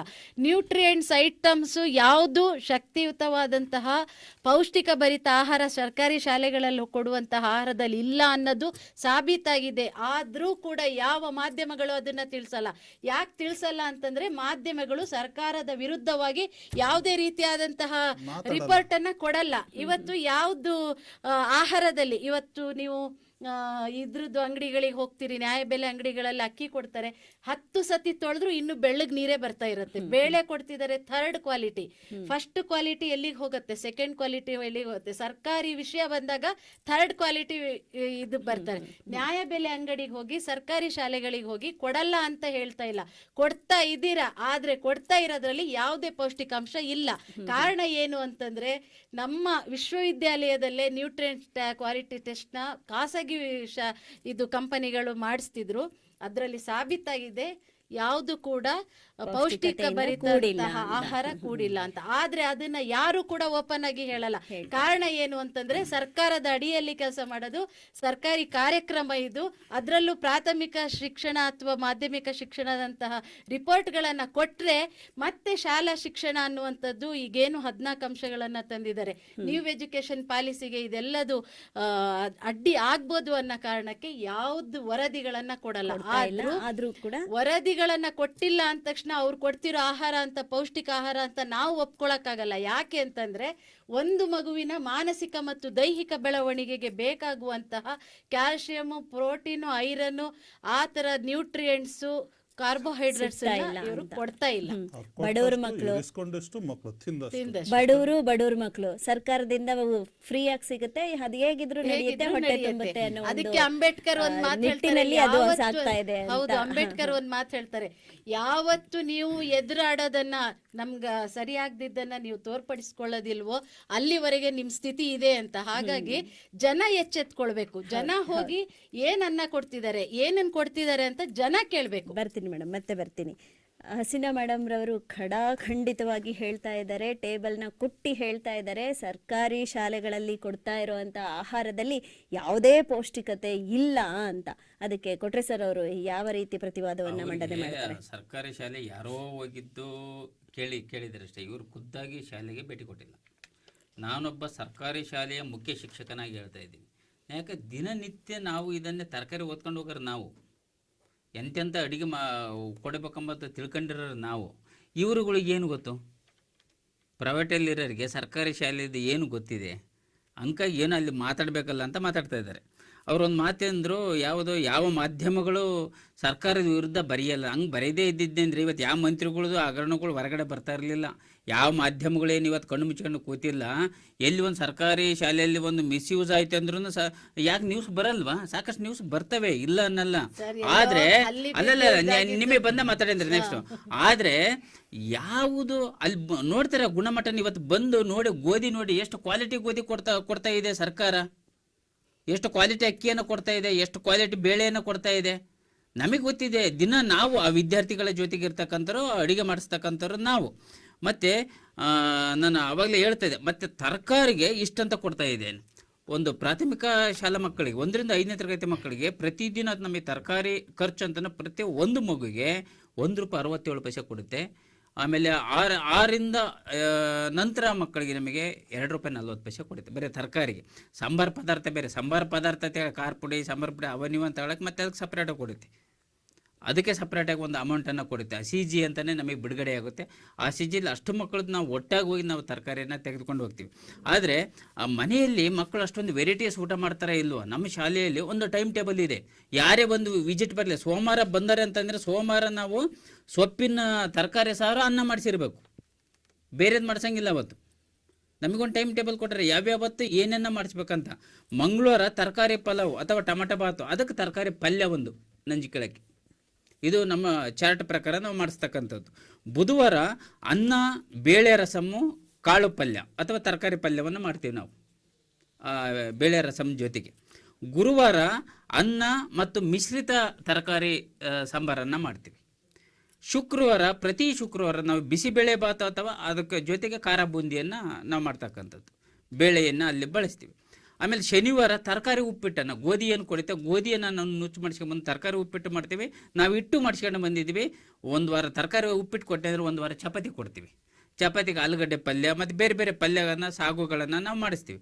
ಇಷ್ಟು ನಮ್ಮ ವಾರದ ಚಾರ್ಟು. ಆ ಮಗು ಒಂದು ಯೋಚನೆ ಮಾಡಿ, ಬಡತನದ ರೇಖೆಗಿಂತ ಕೆಳಗಿರ್ತಕ್ಕಂಥ ಮಗು ನಿಜಕ್ಕೂ ಈ ರೀತಿಯ ಒಂದು ಚಾರ್ಟಿನ ಏನು ಒಂದು ನಮಗೆ ಇಷ್ಟು ಕ್ಯಾಲೋರಿ ಕೊಡಬೇಕೆಂಬುದು ಇರುತ್ತಲ್ಲ, ಇಷ್ಟು ಕ್ಯಾಲೋರಿ ಸಿಗದಿರ್ತಕ್ಕಂಥ ಮಕ್ಕಳುಗಳನ್ನ ಇವತ್ತು ನಾವು ನೋಡ್ತಾ ಇದ್ದೀವಿ. ನಾನು ಗ್ರಾಮೀಣ ಪ್ರದೇಶದಲ್ಲಿ ನಾನು ಪಾಠ ಮಾಡೋದ್ರಿಂದ ಅಲ್ಲಿನ ಒಂದು ಆರ್ಥಿಕ ವ್ಯವಸ್ಥೆ ಹೆಂಗಿದೆ, ಎಷ್ಟೋ ಮಕ್ಕಳು ಮಧ್ಯಾಹ್ನ ತಂದೆ ತಾಯಿ ಕೂಲಿಗೆ ಹೋಗ್ತಾರೆ, ಮಧ್ಯಾಹ್ನ ಊಟದ ವ್ಯವಸ್ಥೆ ಇರಲ್ಲ. ಅಂಥ ಮಕ್ಕಳಿಗೆ ಇದು ಒಂದು ವರದಾನ. ಅಂಥ ಮಕ್ಕಳಿಗೆ ಅಂತ ಅಲ್ಲ, ಎಲ್ಲ ಮಕ್ಕಳು ಊಟ ಮಾಡ್ತಾರೆ. ಆವಾಗ ನೋಡಿ, ಇಲ್ಲಿ ಕಾಲದಾಗಿತ್ತು ನಮ್ಮ ಮಕ್ಕಳು ಶಾಲೆಯಲ್ಲಿ ಊಟ ಮಾಡಲ್ಲ ಅಂತ. ಈ ಪ್ರತಿಯೊಂದು ಮಕ್ಕಳು, ಉಳ್ಳವರ ಮಕ್ಕಳು, ಇಲ್ದವರ ಮಕ್ಕಳು ಎಲ್ಲರೂ ಸಹ ಸರ್ಕಾರಿ ಶಾಲೆಯಲ್ಲಿ ಊಟ ಮಾಡ್ತಾ ಇದ್ದಾರೆ ಅಂತ ಒಂದು ಕಾರಣ, ಅಲ್ಲಿ ಕ್ವಾಲಿಟಿ ಇದೆ ಅಂತ. ಇಲ್ಲಾಂದರೆ ಎಲ್ಲರೂ ಊಟಕ್ಕೆ ಕಳಿಸಲ್ಲ. ನೋಡಿ, ಇಲ್ಲಿ ಎಲ್ಲೆಲ್ಲೋ ನಾವು ಪಂಕ್ತಿ ಭೋಜನಗಳನ್ನ ನೋಡ್ತೀವಿ, ತಾರತಮ್ಯತೆ ನೋಡ್ತೀವಿ. ಅಲ್ಲಿ ನಮ್ಮಲ್ಲಿ ಹಂಗಿಲ್ಲ. ಸಹಭೋಜನ ವ್ಯವಸ್ಥೆ ಇದೆ, ಅಲ್ಲಿಂದ ಮಕ್ಕಳು ಏನನ್ನು ಕಲಿತಾ ಇದ್ದಾವೆ, ಕ್ವಾಲಿಟೀಸ್ ಏನನ್ನು ಕೊಡ್ತಾ ಇದ್ದೀವಿ ನಾವು ಭೋಜನದಲ್ಲಿ. ಮತ್ತು ಇನ್ನೊಂದು ನಾನು ಆವಾಗಲೇ ಹೇಳ್ತಾ ಇದ್ದೆ, ಜೊತೆಗೆ ಇಷ್ಟಕ್ಕೆ ಸುಮ್ಮನಾಗಲ್ಲ ನಾವು. ಪ್ರತಿ ವರ್ಷಕ್ಕೆ 2 ಬಾರಿ ಆರೋಗ್ಯ ಇಲಾಖೆಯಿಂದ ಸ್ಕೂಲಿಗೆ ಬಂದು ಪ್ರತಿ ಮಕ್ಕಳು ಚೆಕಪ್ ಆಗುತ್ತೆ. ಫಸ್ಟ್ 6 ತಿಂಗಳಿಗೊಮ್ಮೆ ಚೆಕಪ್ ಆದಾಗ ನೆಕ್ಸ್ಟ್ ಬಂದಾಗ ಇನ್ಕ್ರೀಸ್ ಆಗಿರಬೇಕು ಮಕ್ಕಳು. ಅದು ಫುಡ್ ಎಫೆಕ್ಟ್ ನಮ್ಗೆ ತೋರಿಸ್ಬೇಕು. ನಾವೇನು ಕ್ವಾಲಿಟಿ ಫುಡ್ ಕೊಟ್ಟಿದ್ದೀವಿ, ಪೌಷ್ಟಿಕಾಂಶದ ಒಂದು ಆಹಾರವನ್ನು ಏನು ಕೊಟ್ಟಿರ್ತೀವಿ ಅದು ಪ್ರತಿಫಲ ಆಗುತ್ತೆ, ಇನ್ಕ್ರೀಸ್ ಅದೇ ಆಗುತ್ತೆ. ಈಗ ಇನ್ನೊಂದು, ಈಗ ಯಾವುದು ನಾನು ಇದ್ರದ್ದು ಹೇಳಿದೆ, ಅಲ್ಲಿ 2 ಮಾತ್ರೆಗಳನ್ನು ಕೊಡ್ತೀವಿ. ಬಹುಮುಖ್ಯವಾಗಿ ಗಮನಿಸಬೇಕು ಪೋಷಕರು, ಸಮುದಾಯ, ಇದು ಬೇರೆ ಕಡೆ ಸಿಗುತ್ತೆ ಅಲ್ವೋ. ವಿಟಮಿನ್ ಎ ಮಾತ್ರೆಯನ್ನು ಪ್ರತಿ 6 ತಿಂಗಳಿಗೊಮ್ಮೆ ಎ ಮಾತ್ರೆ ಕೊಡ್ತೀವಿ, ಮತ್ತು ಅಲ್ಬೆಂಡಜೋಲ್ ಮಾತ್ರೆಯನ್ನು ಕೊಡ್ತೀವಿ, ಉಳಿದ ಮಾತ್ರೆಯನ್ನು 6 ತಿಂಗಳಿಗೊಂದು ಕೊಡ್ತೀವಿ. ಮತ್ತು ಕ್ಯಾಲ್ಸಿಯಂ ಮಾತ್ರೆಗಳನ್ನೇ, ಕಬ್ಬಿಣಾಂಶದ ಮಾತ್ರೆಗಳನ್ನ ನಾವು ಪ್ರತಿ ಸೋಮವಾರ ಒಂದೊಂದು ಮಾತ್ರೆಯನ್ನು ಕೊಡ್ತೀವಿ ಪ್ರತಿ ಮಕ್ಕಳಿಗೆ. ಇವನ್ನೆಲ್ಲ ಯಾಕೆ ಕೊಡ್ತಾ ಇದ್ದೀವಿ ಅಂದರೆ ಮಕ್ಕಳ ಒಂದು ಆರೋಗ್ಯದ ದೃಷ್ಟಿಯಿಂದ. ಬರೀ ಊಟ, ಬರೀ ಹಾಲು ಕೊಡಲ್ಲ. ಮತ್ತು ಇತ್ತೀಚಿನ ದಿನಗಳಲ್ಲಿ ನಾವು ಮೊಟ್ಟೆಯನ್ನು ಪ್ರಾರಂಭ ಮಾಡಿದ್ವಿ ಶಾಲೆಯಲ್ಲಿ, ಬಾಳೆಹಣ್ಣನ್ನು ಪ್ರಾರಂಭ ಮಾಡಿದ್ವಿ, ಚಿಕ್ಕಿಯನ್ನು ಪ್ರಾರಂಭ ಮಾಡಿದ್ವಿ. ಚಿಕ್ಕಿ ಅಂದರೆ ಕಡಲೆ ಮಿಠಾಯಿಯನ್ನು ಪ್ರಾರಂಭ ಮಾಡಿದ್ವಿ. ಒಂದು ಮಗುವಿಗೆ ಸರ್ಕಾರ 6 ರೂಪಾಯಿಯನ್ನು ಖರ್ಚು ಮಾಡ್ತಾ ಇದೆ. ಈ ಮೊಟ್ಟೆಗೆ ಬಂದಂದರೆ 5 ರೂಪಾಯಿ ಮೊಟ್ಟೆ ಖರೀದಿಗೆ ಖರ್ಚು ಮಾಡ್ತಾ ಇದೆ, 20 ಪೈಸೆ ಆ ಮೊಟ್ಟೆಯನ್ನು ಸರಬರಾಜು ಮಾಡಲಿಕ್ಕೆ ಖರ್ಚು ಮಾಡ್ತಾ ಇದೆ, ಮೊಟ್ಟೆ ಬೇಯಿಸಿದ್ದನ್ನು ಸುಲಿಲಿಕ್ಕೆ 30 ಪೈಸೆಯನ್ನು ಖರ್ಚು ಮಾಡ್ತಾ ಇದೆ, 50 ಪೈಸೆ ಅದನ್ನು ಬೇಯಿಸಲಿಕ್ಕೆ ಗ್ಯಾಸಿಗೆ ಖರ್ಚು ಮಾಡ್ತಾ ಇದೆ. ಪ್ರತಿಯೊಂದು ಮಗುಗೆ ಇಷ್ಟು, ರಾಜ್ಯದಲ್ಲಿ ಎಷ್ಟು ಮಕ್ಕಳಿದ್ದಾವೆ ಅಷ್ಟು ಮಕ್ಕಳಿಗೆ ಇಷ್ಟೊಂದು ಸರ್ಕಾರ ಖರ್ಚು ಮಾಡ್ತಾ ಇದೆ. ಅಲ್ಲಿ ನಾವು ಕ್ವಾಲಿಟಿನೂ ಟೆಸ್ಟ್ ಮಾಡ್ತೀವಿ. ನೋಡಿ, ಮೊಟ್ಟೆಗಳನ್ನು ಸಹ ನಾವು ಬೇಯಿಸಿದಾಗ ಒಂದು ಏನಾರು ಎಫೆಕ್ಟ್ ಆಯ್ತು ಅಂದರೆ ಆ ಮೊಟ್ಟೆ ಬೇಯಿಸಿ ಬೇರೆ ಮೊಟ್ಟೆ ತಂದು ಬೇಯಿಸ್ತೀವಿ ನಾವು. ಈಗ ತಂದಾಗ ಏನಾದ್ರು ನಾವು ಕ್ವಾಲಿಟಿ ನೋಡ್ಕೊಂಡು ಫ್ರೆಶ್ ಎಲ್ಲಿ ಸಿಗ್ತಾವೆ ಅಲ್ಲಿ ಹೋಗಿ ಮೊಟ್ಟೆಯನ್ನು ತಗೊಂಡು ಬರ್ತೀವಿ. ಪ್ರಾರಂಭದಲ್ಲಿ ನಮಗೆ ಈ ಸ್ಕೀಮ್ ಬಂದಾಗ ನಿಜಕ್ಕೂ ಅವಾಗ 6.5 ಆಗಿತ್ತು ಮೊಟ್ಟೆ, 6.5 ರೂಪಾಯಿ ಮೊಟ್ಟೆ ಇತ್ತು. ನಮಗಿಲ್ಲಿ ಸರ್ಕಾರ ಕೊಡ್ತಕ್ಕಂಥದ್ದು ಏನಿತ್ತು, 5 ರೂಪಾಯಿ ಇತ್ತು. ಆಮೇಲೆ ಟೀಚರ್ಸ್ ಏನು ಮಾಡಿದರು, ನಾವು ಅಂಗಡಿಗಳೆಲ್ಲ ಖರೀದಿ ಮಾಡಿದರೆ ಆಗಲ್ಲ, ಫಾರಮ್ಗಳನ್ನು ಹುಡ್ಕೊಂಡು ಹೋಗ್ತಾ ಇದ್ದಾರೆ ಟೀಚರ್ಸ್. ಯಾರಿಗಾಗಿ ಹೋಗ್ತಾ ಇದ್ದಾರೆ? ಮಕ್ಕಳಿಗಾಗಿ. ಸಂಜೆ ನಾವು ಶಾಲೆ ಬಿಟ್ಟಿಂದ ಮುಂಚೆ ಹೋಗಿ ಫಾರಮಿಗೆ ಹೋಗ್ಬೇಕು, ಖರೀದಿ ಮಾಡ್ಕೊಂಡು ನಾಳೆ ಬೆಳಿಗ್ಗೆ ಬರುವಾಗ ತಗೊಂಡು ಬರ್ತೀವಿ. ಯಾಕೆ ನಾವು ಗೌರ್ಮೆಂಟ್ ಟೀಚರ್ಸ್ 24 ಅವರ್ಸು ನಾವು ಟೀಚರ್ಸೇ. ನಮಗೆ ಶಾಲೆ ಬೆಲ್ ಹೊಡಿತಾನೆ ತರಲೆ ನಾನು ಮುಗೀತೆ ಶಾಲೆ ಇದೆ ಅಂತಲ್ಲ, ಅದರ ಆಚೆಗೂ ನಮ್ಮ ಡ್ಯೂಟಿ ಇದೆ ಮಕ್ಕಳಿಗಾಗಿ. ಇಲ್ಲಿ ಬಹುಮುಖ್ಯವಾಗಿ ಸರ್ಕಾರದ ಯೋಜನೆಗಳು ಏನಿದ್ದಾವೆ, ಮಕ್ಕಳಿಗೆ ಪೌಷ್ಟಿಕಾಂಶದ ಆಹಾರವನ್ನು ಕೊಡಲಿಕ್ಕೆ ಏನು ಸಾಧ್ಯ ಇದೆಯೋ ಅದಕ್ಕೆಲ್ಲ ಕೈ ಜೋಡಿಸ್ತಕ್ಕಂಥ ಕೆಲಸ ನಮ್ಮದಿದೆ. ಮತ್ತು ಇದ್ರ ಎಲ್ಲ ಹೊರತಾಗಿ ನಮ್ಮ ಶಾಲೆದು ನಾನು ಹೇಳ್ತೀನಿ, ಇದ್ರ ಜೊತೆಗೆ ನಾವು ದಾನಿಗಳಿಂದ ಇಡ್ಲಿ ಪಾತ್ರೆಗಳನ್ನು ತೆಗೆದುಕೊಂಡಿದ್ವಿ. ನಾವು ಇಡ್ಲಿ ಮಾಡಲಿಕ್ಕೆ ಏನೇನು ಪರಿಕರಗಳು ಹೆಚ್ಚುವರಿ ಬೇಕೋ ಅಷ್ಟುಗಳನ್ನೆಲ್ಲ ತಗೊಂಡು ಇಡ್ಲಿ ಮಾಡ್ತಾ ಇದ್ದೀವಿ. ಎಷ್ಟೋ ಶಾಲೆಗಳಲ್ಲಿ ದೋಸೆಯನ್ನು ಮಾಡ್ತಾ ಇದ್ದಾರೆ, ಬೇರೆ ಬೇರೆ ತಿನಿಸುಗಳನ್ನು ಮಾಡ್ತಾ ಇದ್ದಾರೆ. ಇಷ್ಟಕ್ಕೆ ಸೀಮಿತವಾಗಿಲ್ಲ, ಅತಿ ಉತ್ಕೃಷ್ಟವಾದಂಥ ಪೌಷ್ಟಿಕಾಂಶದ ಆಹಾರವನ್ನು ಇವತ್ತು ಸರ್ಕಾರಿ ಶಾಲೆಗಳಲ್ಲಿ ಎಲ್ಲ ಮಕ್ಕಳಿಗೆ ಲಭಿಸ್ತಾ ಇದೆ. ಆದ್ದರಿಂದ ಇವತ್ತು ಆರೋಗ್ಯದ ಮೇಲೆ ಪ್ರಭಾವ ಬೀರಿ ಅದು ರಿಸಲ್ಟ್ ಮೇಲೆ ಪ್ರಭಾವ ಬೀರ್ತಾ ಇದೆ. ಸರ್ಕಾರಿ ಶಾಲೆಗಳ ರಿಸಲ್ಟ್ ಫಲಿತಾಂಶಕ್ಕೂ ಸಹ ಏನ್ ಕೊಟ್ಟಿದ್ದಾರೆ ಆ ಚಾರ್ಟ್ ಅನ್ನು ಹೊರತುಪಡಿಸಿ ಹೌದು, ಶಿಕ್ಷಕರ ಮಾಡ್ತಾ ಒಂದು ಇದ್ದೀವಿ, ಖಂಡಿತ ಮಾಡ್ತಾ ಇದ್ದೀವಿ. ಮಾನವೀಯತೆಯಿಂದ ಕೂಡ ತಮ್ಮ ಮಕ್ಕಳಿಗೆ ಏನು ಮನೆಯಲ್ಲಿ ಊಟವನ್ನ ಕೊಡ್ತೀರಾ, ಅದೇ ರೀತಿಯ ವಿಭಿನ್ನ ಊಟಗಳನ್ನ ಕೊಡ್ಲಿಕ್ಕೂ ಕೂಡ ಪ್ರಯತ್ನ ಪಡ್ತಾ ಇದ್ದಾರೆ ಅನ್ನೋದು ಕೊಟ್ರೆ ಸರ್ ಅವರ ವಾದ ಆಗಿದೆ. ಯಾಕೆಂದ್ರೆ ಶಿಕ್ಷಕರು ಕೂಡ ಈ ಶಾಲೆನಲ್ಲಿ ಬಿಸಿ ಊಟ ಮಾಡ್ತಾ ಇರೋದ್ರಿಂದ ತಾವು ತಿನ್ಬೇಕಲ್ಲ ಅನ್ನೋ ಒಂದು ದೃಷ್ಟಿಯಲ್ಲಿ ಪೌಷ್ಟಿಕತೆ ಇರುವಂತಹ ಆಹಾರವನ್ನೇ ಬಳಸ್ತಾ ಇರಬಹುದು, ಅಥವಾ ತಾವು ಹೇಳಿದಾಗೆ ಬರೀ ಮಕ್ಕಳಿಗೆ ಊಟ ಕೊಡ್ತಿರೋದ್ರಿಂದ ಪೌಷ್ಟಿಕತೆ ಇಲ್ಲದೆ ಇರುವಂತಹ ಕಳಪೆ ಸಾಮಗ್ರಿಗಳನ್ನ ಬಳಸಿಯೂ ಕೂಡ ಆಹಾರ ವ್ಯವಸ್ಥೆನ ಮಾಡ್ತಾ ಇರ್ಬೋದು. ಇದಕ್ಕೆ ಪ್ರಕಾಶ್ ಸರ್ ಅವ್ರಿಗೆ ಏನ್ ಹೇಳ್ತಾರೆ? ನಮ್ಮ ಕೊಟ್ಟ ಸರ್ ಅವರು ತುಂಬ ಚೆನ್ನಾಗಿ ವಾದ ಮಾಡಿದ್ರು. ಸರ್, ನಾನು ಮುಖ್ಯೋಪಾಧ್ಯಾಯನಾಗಿದ್ದೀನಿ, ನಾನು ಪ್ರತ್ಯಕ್ಷವಾಗಿ ತಗೊಂಡಿದ್ದೀನಿ, ಏನೇನು ಕೊಡ್ತಾ ಇದ್ದೀವಿ ನಮ್ಮ ಮಕ್ಕಳಿಗೆ ಅನ್ನೋದು ನಾನು ಪ್ರತ್ಯಕ್ಷ ಸಾಕ್ಷಿ ಸರ್. ಪಾಪ ಅನ್ನದ ಋಣ ಇದೆ, ಸರ್ಕಾರದ ಅನ್ನದ ಋಣ ಇದೆ, ಮಾತಾಡ್ಲೇಬೇಕು. ಆದ್ರೆ ವಾಸ್ತವ ಅಂಶ ಅವ್ರು ಹೇಳಕ್ ರೆಡಿ ಇಲ್ಲ. ಅನ್ನದ ಋಣ ಇದೆ ಮೇಡಮ್, ಸರ್ಕಾರದ ಅನ್ನದ ಋಣ ಇದೆ. ಹಾಗಾಗಿ ಅವರು ಅದನ್ನ ಈ ವೇದಿಕೆಯಲ್ಲಿ ನಾವು ಅದನ್ನ ಹೇಳಿ ಅಂತ ಅವ್ರ ಹತ್ರ ಎಕ್ಸ್ಪೆಕ್ಟ್ ಮಾಡೋದು, ನಿರೀಕ್ಷೆ ಮಾಡೋದು ತುಂಬಾ ತಪ್ಪು. ಅದು ಆ ತರ ನಾವು ಎಕ್ಸ್ಪೆಕ್ಟ್ ಮಾಡಂಗಿಲ್ಲ. ಸರ್ ಹೇಳ್ಬೇಡಿ ಸರ್, ಪರವಾಗಿಲ್ಲ, ನಾವು ವಾಸ್ತವಾಂಶ ತಿಳ್ಕೊಳ್ತೀವಿ. ಆಮೇಲೆ ಅವರು ಅಂದ್ರೆ ನಾವು ಸೋಮವಾರ ಇದನ್ನು ಕೊಡ್ತೀವಿ, ಮಂಗಳವಾರ ಇದನ್ನು ಕೊಡ್ತೀವಿ. ಇವರೇನು ಶಿಕ್ಷಣ ಸಂಸ್ಥೆ ನಡೆಸ್ತಿದ್ದಾರೆ, ಹೋಟೆಲ್ ನಡೆಸ್ತಿದ್ದಾರೆ ಅಂತ ನನಗೆ ಗೊತ್ತಿಲ್ಲ ಸರ್. ಸರ್ಕಾರಿ ಶಿಕ್ಷಣ, ಸರ್ಕಾರಿ ಹಿರಿಯ ಪ್ರಾಥಮಿಕ ಪಾಠಶಾಲೆನ ತೆಗೆದ್ಬಿಡಿ, ಸರ್ಕಾರಿ ಹಿರಿಯ ಹೋಟೆಲ್ ಶಾಲೆ ಅಂತ ಇಟ್ಕೊಂಡ್ಬಿಟ್ರಿ, ತುಂಬಾ ಚೆನ್ನಾಗಿತ್ತು ಬಿಡುತ್ತೆ. ಪಾಠ ಮಾಡೋನ್ ಬಿಟ್ಬಿಟ್ಟು ಬರೀ ಊಟದ ಮೆನು ನಾವು ಮಸಾಲೆ ದೋಸೆ ಮಾಡ್ತೀವಿ, ಆಮೇಲೆ ಮಾತಾಡ್ತೀವಿ ಸರ್, ಆಮೇಲೆ ನಾವು ಮಸಾಲೆ ದೋಸೆ ಮಾತಾಡ್ತೀವಿ, ನಾವು ಇದನ್ನ ಹಾಕ್ತಿವಿ, ಮತ್ತು ಸಾಯಂಕಾಲ ಆದ್ಮೇಲೂ ಕೂಡ ನಾವು ಮೊಟ್ಟೆ ಹುಡ್ಕೊಂಡು ಹೋಗ್ತೀವಿ. ನಾವು ಇವು ಪಾಠ ಮಾಡಕ್ ಹೋಗ್ತಾರೋ ಅಥವಾ ಹೋಟೆಲ್ ತೆರೆಯಕ್ ಹೋಗ್ತಾರೋ ನನಗಂತೂ ಒಂದು ಅರ್ಥ ಆಗ್ತಾ ಇಲ್ಲ. ಅಂದ್ರೆ ಇವರು ಒಂಥರ ಹೋಟೆಲ್ ಮೆನು ತರ, ಮೇ ಬಿ ಅವರು ಹೆಡ್ ಮಾಸ್ಟರ್ದ ಒಂದು ಕಚೇರಿ ಇರುತ್ತೆ ಮೇಡಮ್, ಮಂಗಳವಾರದ ಭೋಜನ ಇವತ್ತಿನ ಸ್ಪೆಷಲ್ ಅಂತ ಹೇಳ್ಬಿಟ್ಟು ಮಕ್ಕಳನ್ನ ಆಕರ್ಷಣೆ ಮಾಡ್ಕೊಳ್ತಾರಂತೆ. ಮಕ್ಕಳೇನು ಓದಕ್ ಬರ್ತಾವೋ, ಆ ಮೆನು ನೋಡ್ಕೊಂಡು ಸ್ಕೂಲಿಗೆ ಬರ್ತಾವೋ, ಅವು ಒಂದು ಅರ್ಥ ಆಗ್ತಾ ಇಲ್ಲ. ಇವ್ರೇನು ಸ್ಕೂಲಲ್ಲಿ ಪಾಠ ಮಾಡಕ್ ಹೋಗ್ತಾರೆ. ಶಿಕ್ಷಣ ಸಂಸ್ಥೆ ಅಂದ್ರೇನು? ಶಿಕ್ಷಣ ಸಂಸ್ಥೆ ಮಕ್ಕಳ ಸರ್ವತೋಮುಖವಾದ ಬೆಳವಣಿಗೆಗೆ, ಅಭಿವೃದ್ಧಿಗೆ ಅವಕಾಶ ಮಾಡಿಕೊಡ್ಬೇಕು ಅಂತ ಸರ್ವತೋಮುಖ ಬೆಳವಣಿಗೆ. ಇವ್ರು ಪೌಷ್ಟಿಕ ಆಹಾರಾಂಶವನ್ನು ಕೊಟ್ಬಿಟ್ಟು ಮತ್ತೆ 6 ತಿಂಗಳು ಒಂದ್ಸಲ ಅವ್ರು ವೇಟ್ ಚೆಕ್ ಮಾಡ್ತಾರಂತೆ, ಅವ್ರು ಇದನ್ನ ಚೆಕ್ ಮಾಡ್ತಾರಂತೆ. ಅಲ್ಲ, ಇದು ಶಿಕ್ಷಣ ಸಂಸ್ಥೆ ಮಾಡೋ ಕೆಲಸನ? ಆಮೇಲೆ ಏನೋ ವಿಟಮಿನ್ ಟ್ಯಾಬ್ಲೆಟ್ ಮಾಡ್ತಾರಂತೆ, ಕ್ಯಾಲ್ಸಿಯಂ ಮಾತ್ರೆ ಕೊಡ್ತಾರಂತೆ. ಸರ್, ಆಸ್ಪತ್ರೆನ ಓಪನ್ ಮಾಡ್ಕೊಂಡ್ಬಿಡಿ. ಶಿಕ್ಷಣ ಸಂಸ್ಥೆ ಪಾಠ ಮಾಡೋದ್ ಬಿಟ್ಬಿಟ್ಟು ಹೋಟೆಲ್ ರೆಡಿ ಮಾಡ್ಕೊಳ್ಳಿ, ಆಮೇಲೆ ಇನ್ನೊಂದ್ ಕಡೆ ಹಾಸ್ಪಿಟಲ್ ರೆಡಿ ಮಾಡ್ಕೊಳ್ಳಿ.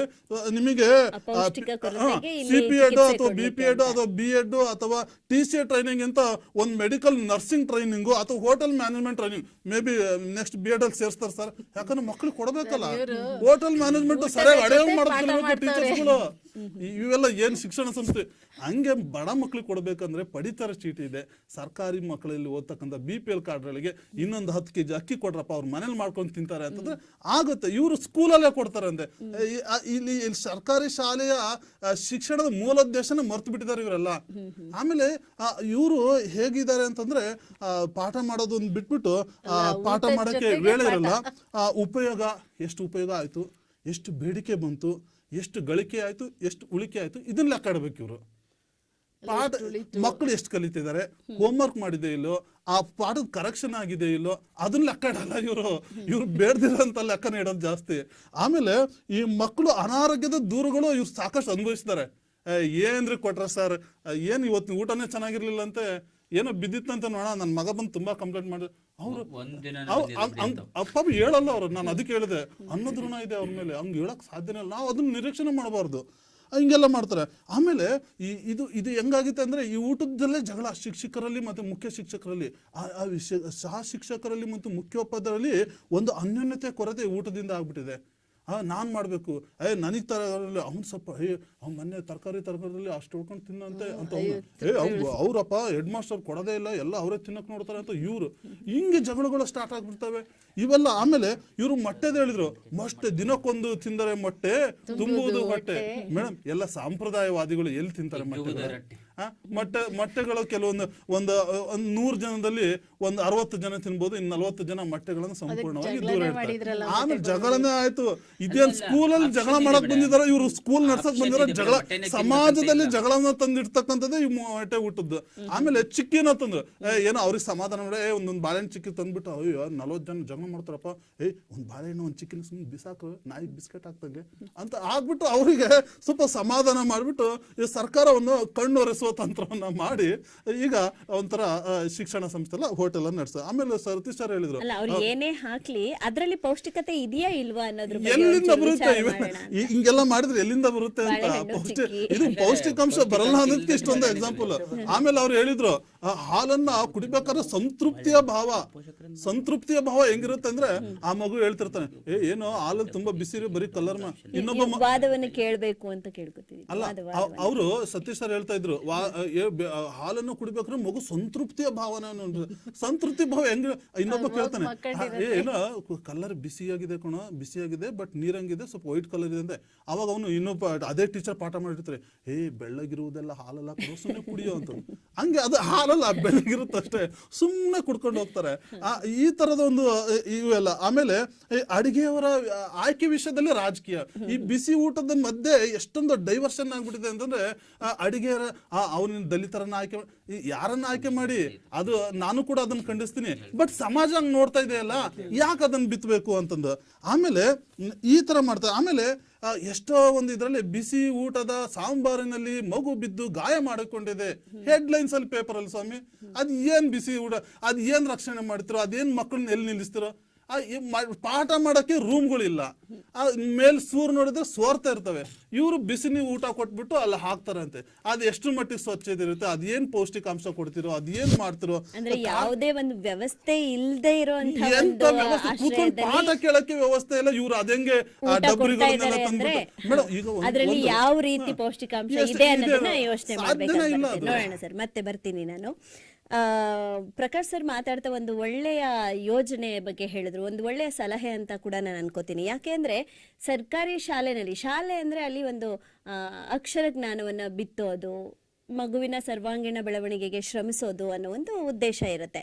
ಅದನ್ನೆಲ್ಲ ಬಿಟ್ಟು ಈ ಅಡುಗೆ ಕಾರ್ಯಕ್ಕೆ ಅಂತ ಓರೆ ಹಚ್ಚಿದಾಗ ಅಥವಾ ಅದೊಂದು ಜವಾಬ್ದಾರಿಯನ್ನ ಹೆಗಲೇರಿಸಿದಾಗ ಶಿಕ್ಷಕರು ಎರಡು ದೋಣಿಯಲ್ಲಿ ಕಾಲಿಟ್ಟು ಸಾಗುವಂತ ಒಂದು ಪರಿಸ್ಥಿತಿ ಬರುತ್ತೆ. ಅದರ ಬದಲಾಗಿ ಸರ್ಕಾರಿ ಶಾಲೆಯಲ್ಲಿ ಮಕ್ಕಳು ವ್ಯಾಸಂಗ ಮಾಡ್ತಾ ಇದ್ದಾರೆ ಅಂದ್ರೆ ಆ ಕುಟುಂಬಕ್ಕೆ ನ್ಯಾಯಬೆಲೆ ಅಂಗಡಿಯ ಮುಖೇನ ಇವರು ಶಾಲೆಯಲ್ಲಿ ಬಳಸ್ತಾ ಇದ್ದಾರೆ ಧಾನ್ಯಗಳನ್ನ, ಅದನ್ನ ನ್ಯಾಯಬೆಲೆ ಅಂಗಡಿಯ ಮುಖೇನ ಕೊಡ್ಬೋದಿತ್ತಲ್ಲ ಅನ್ನೋ ಒಂದು ಉತ್ತಮವಾದ ಸಲಹೆಯನ್ನ ಕೊಟ್ಟಿದ್ದಾರೆ. ಇದು ಶಿಕ್ಷಕರಿಗೂ ಕೂಡ ಅನುಕೂಲ ಆಗಬಹುದು. ಯಾಕೆಂದ್ರೆ ಈ ಕಡೆ ಅಡುಗೆ ಕಡೆ ವಿನಿಯೋಗ ಮಾಡ್ತಾ ಇರುವಂತಹ ಸಮಯವನ್ನೂ ಕೂಡ ಮಕ್ಕಳ ಭವಿಷ್ಯವನ್ನ ರೂಪಿಸೋದ್ರ ಕಡೆ, ಶಿಕ್ಷಣವನ್ನ ನೀಡೋದ್ರ ಕಡೆ ಕೊಡ್ಬೋದಿತ್ತು. ಈ ಒಂದು ವಿಚಾರಕ್ಕೆ ಸತೀಶ್ ಸರ್ ಅವರು ಏನ್ ಹೇಳ್ತಾರೆ? ಮೇಡಮ್, ನನಗೆ ನನ್ನ ಎದುರಾಳಿ ತಂಡದಲ್ಲಿ ಇರ್ತಕ್ಕಂಥ ಇಬ್ಬರಿಗೆ ಒಂದು ಸಣ್ಣ ಪ್ರಶ್ನೆಯಾಗಿ ಹಾಕ್ತಾ ಇದ್ದೇನೆ. ಅವರು ಯಾವ ಶಾಲೆಯಲ್ಲಿ ಓದಿದ್ದಾರೆ ಅಂತ ಹೇಳಬೇಕು. ಇಬ್ರು ಪ್ರಾಥಮಿಕ ಶಿಕ್ಷಣವನ್ನ ಯಾವ ಶಾಲೆಯಲ್ಲಿ ತಗೊಂಡಿದ್ದಾರೆ ದಯವಿಟ್ಟು ಹೇಳಿ. ಸರ್ಕಾರಿ ಪ್ರಾಥಮಿಕ ನೀವು ಸರ್ಕಾರಿ ಹಿರಿಯ ಪ್ರಾಥಮಿಕ ಎಂತ ಪಾಠಶಾಲೆ ಉತ್ತಮವಾದ ವಿಚಾರ ಹೇಳಿದ್ರು ಅಂತ ಆದ್ರೆ ಅವರು ಅನುಭವ ಅಲ್ಲ ಬನ್ನಿ ಬೆಳಿತೇವೆ. ಆಗ್ಲೇ ತಮ್ಮ ಮೊದಲ ವರದಿಯಲ್ಲಿ ನೀವು ಹೇಳಿದ್ರಿ 1 ರಿಂದ 15 ವರ್ಷದವರೆಗೆ ನೀನೇನು ಆಹಾರವನ್ನು ತಗೊಳ್ತೀಯೋ ಇನ್ನ 80 ವರ್ಷಕ್ಕೆ ಅದು ಕಾಪಾಡುತ್ತೆ ಅಂತ ನೀವೇ ಹೇಳಿದ್ರಮ್ಮ. ಅದನ್ನ ಹೇಳ್ತಾ ಇದೀನಿ. ಇವತ್ತು ನೀವು ಇಷ್ಟು ಸದೃಢವಾಗಿ ಕೂತ್ಕೊಂಡಿದ್ದೀರಾ ಅಂತಂದ್ರೆ ಅದಕ್ಕೆ ಕಾರಣ ನಮ್ಮ ಸರ್ಕಾರಿ ಶಾಲೆ ನಿಮ್ಮ 15 ವರ್ಷ ಕೊಟ್ಟಿರ್ತಕ್ಕಂಥ ಆಹಾರ. ಅಲ್ಲ, ನಾವು ಓದಿದೀವಿ ಅಂದ್ರೆ ಅಲ್ಲಿ ಊಟ ಮಾಡಿದೀವಿ ಅಂತ ಹೇಳಿ ಅವ್ರು ವಾದ ಮಾಡ್ಲಿ ನಾವು ಓದಿದೀವಿ ಅಷ್ಟೇ, ಊಟ ಮಾಡಿ. ಪ್ರಕಾಶ್ ಸರ್ ಅವರು ಇನ್ನೊಂದು ಮಾತು ಹೇಳಿದ್ರು. ಎಷ್ಟು ಜನ ಮೊಟ್ಟೆ ತಿಂತಾರೋ ಸ್ವಾಮಿ, ಎಷ್ಟು ಜನ ತಿನ್ನಲ್ಲ ಅನ್ನೋಂಥದ್ದು. ಇವತ್ತು ಒಬ್ಬ HM ಆಗಿರ್ತಕ್ಕಂಥವ್ರು ಪೋಷಕರಿಂದ ಅನುಮತಿ ಪತ್ರ ತಗೊಂಡಿದ್ದಾರೆ. ಯಾವ ಮಗು ಮೊಟ್ಟೆನ ತಿನ್ನತ್ತೆ, ಯಾವ ಮಗು ಮೊಟ್ಟೆನ ತಿನ್ನಲ್ಲ ಅಂತ ಹೇಳಿ.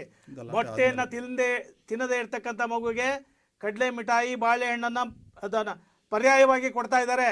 ಅದು ಕೂಡ ಮೊಟ್ಟೆ ಅಷ್ಟೇ ಪೋಷಕಾಂಶ ಹೊಂದಿದೆ. ಇದು ತಮ್ಮ ಗಮನದಲ್ಲಿರಲಿ. ಆಮೇಲೆ ಇನ್ನೊಂದು, ಇವರು ಮನೆಯಲ್ಲಿ ಉಪಯೋಗಿಸ್ತಕ್ಕಂಥ, ನಿಮ್ಮ ಮನೆಯಲ್ಲಿ ಉಪಯೋಗಿಸ್ತಕ್ಕಂಥ ಉಪ್ಪಿನಲ್ಲಿ ಅಯೋಡಿನ್ ಇದೆಯಲ್ಲ ಗೊತ್ತಿಲ್ಲ.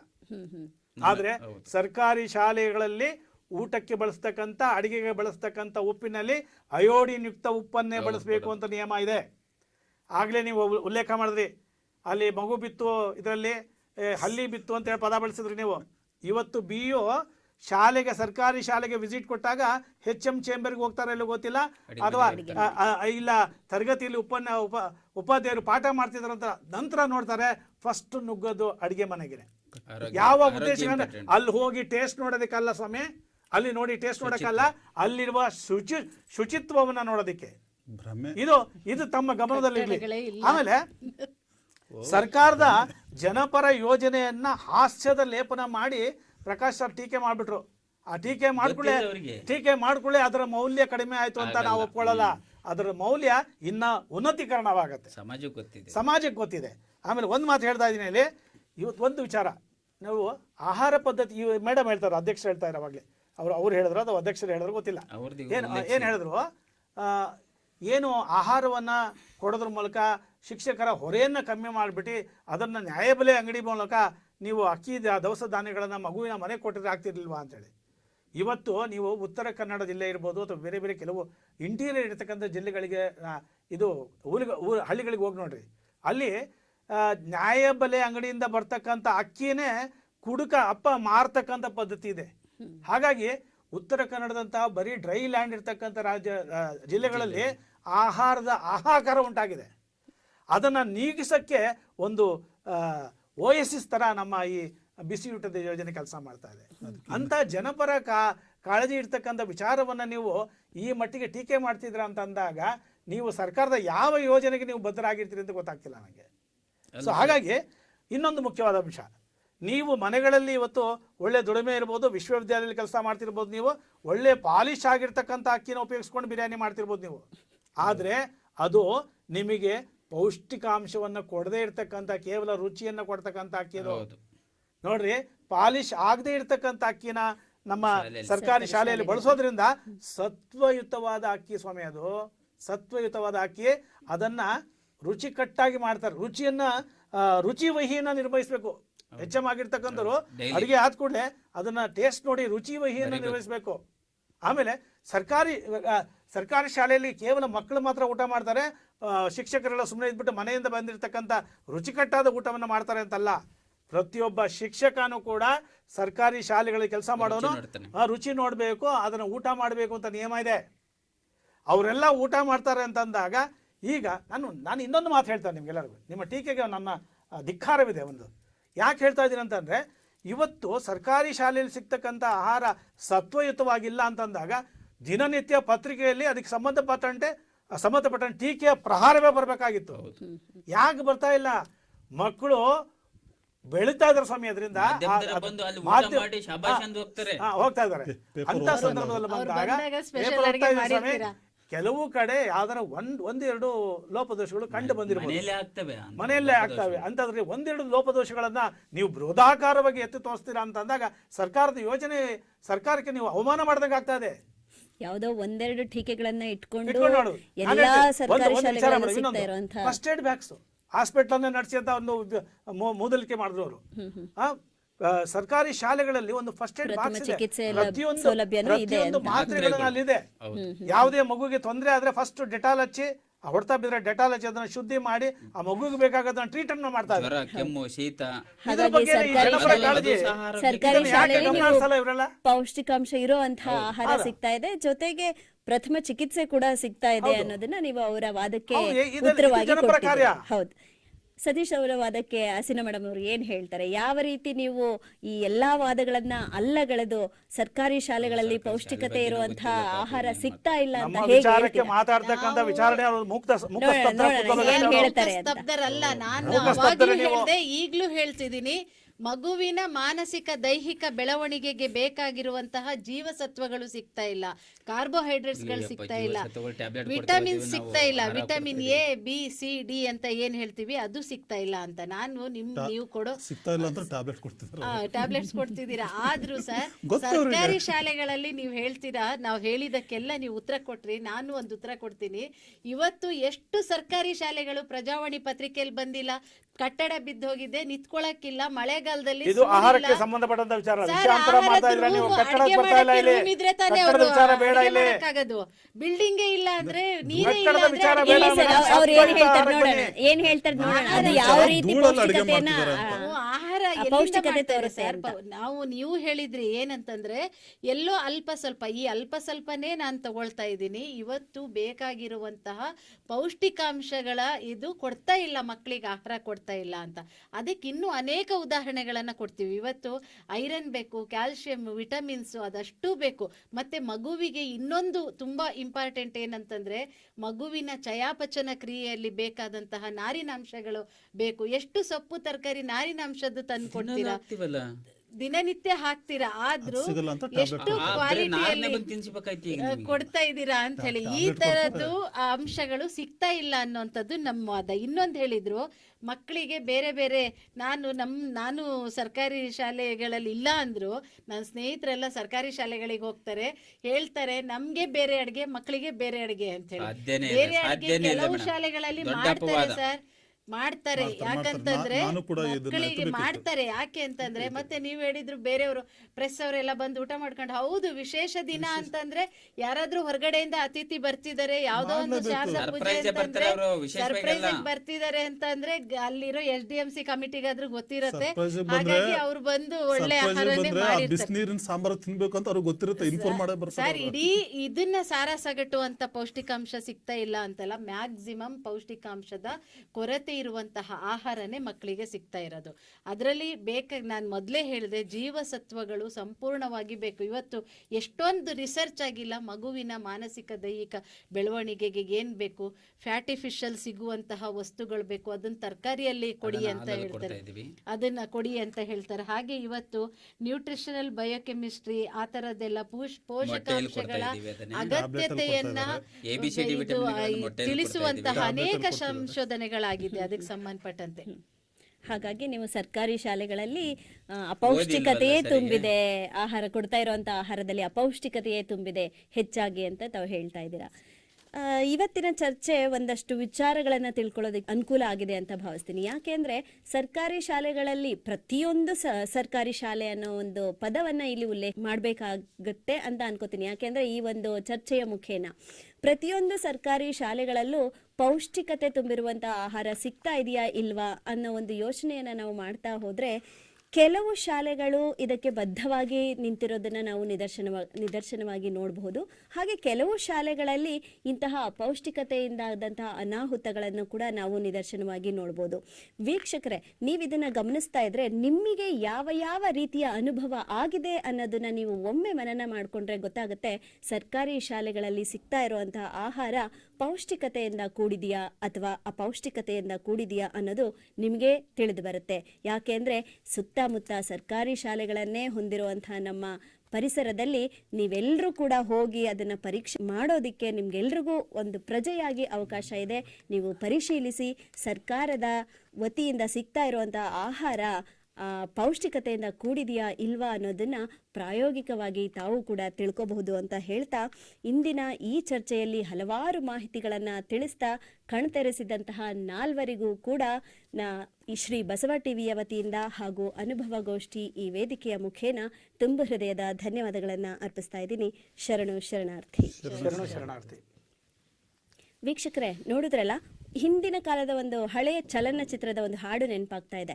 ಶ್ರಾದ್ದದೂಟ ಸುಮ್ಮನೆ ನೆನೆಸಿಕೊಂಡ್ರೆ ಜುಮ್ಮನೆ, ನೀರೂರಿ ನಾಲಿಗೆ ಕುಣಿವುದಯ್ಯ ತಮ್ಮಗೆ, ರೂ ಬಾಬರಿ ಬಾಬರಿ ಬಾಬರಿ ಅಂತ ಈ ರೀತಿಯ ಒಂದು ಸಾಂಗ್ನ ಮಕ್ಕಳು ಈಗ ಶಾಲಾ ಊಟ ಸುಮ್ಮನೆ ನೆನೆಸಿಕೊಂಡ್ರೆ ಜುಮ್ಮನೆ, ನೀರೂರಿ ನಾಲಿಗೆ ಕುಣಿವುದಯ್ಯ ತಮ್ಮಗೆ, ಬಾ ಹೋಗೋಣ ಶಾಲೆಗೆ ಅಂತ ಕರೆಯೋ ಅಂಥ ಒಂದು ಸ್ಥಿತಿನೂ ಬಂದಿದೆ. ಯಾಕೆಂದರೆ ಹೆಚ್ಚು ಮಕ್ಕಳು ಸರ್ಕಾರಿ ಶಾಲೆಯಲ್ಲಿ ಊಟದ ಸೌಲಭ್ಯವನ್ನು ಹೊಂದಿರೋದ್ರಿಂದ, ಅದರ ರುಚಿಯನ್ನು ನೋಡಿರೋದ್ರಿಂದ ಈ ರೀತಿಯ ಮನಸ್ಥಿತಿ ಇರುವಂತಹ ಮಕ್ಕಳನ್ನು ಕೂಡ ನಾವು ತುಂಬ ಮಕ್ಕಳನ್ನ ನಾವು ನೋಡ್ಬೋದು. ಹಾಗಾಗಿ ಸರ್ಕಾರಿ ಶಾಲೆಯಲ್ಲಿ ಸಿಗ್ತಾ ಇರುವಂತಹ ಆಹಾರದಲ್ಲಿ ಪೌಷ್ಟಿಕತೆ ಎಷ್ಟರ ಮಟ್ಟಿಗೆ ಇದೆ ಅನ್ನೋದನ್ನು ನಾವು ನೇರವಾಗಿಯೂ ಕೂಡ ಪರಿಶೀಲನೆ ಮಾಡ್ಬೋದು. ಅದಕ್ಕೆ ತಮಗೂ ಕೂಡ ಪ್ರಜೆಯಾಗಿ ಅವಕಾಶ ಇದೆ ಅಂತ ಹೇಳ್ತಾ ಇಂದಿನ ಈ ಚರ್ಚೆಯನ್ನು ಇಲ್ಲಿಗೆ ಮುಗಿಸ್ತಾ ಇದ್ದೀನಿ. ಮತ್ತೊಮ್ಮೆ ಮುಂದಿನ ಸಂಚಿಕೆಯಲ್ಲಿ ಮತ್ತೊಂದು ವಿಶೇಷ ವಿಷಯವನ್ನು ಹೊತ್ತು ನಿಮ್ಮ ಮನೆಗೆ ಬರ್ತೀನಿ ಅಂತ ಹೇಳ್ತಾ ನಿರಂತರವಾಗಿ ನೋಡ್ತಾ ಇರಿ ಶ್ರೀ ಬಸವ ಟಿವಿ. ಇದು ಸಂಸ್ಕಾರದ ಬೆಳಕು. ಶರಣು ಶರಣಾರ್ಥಿ.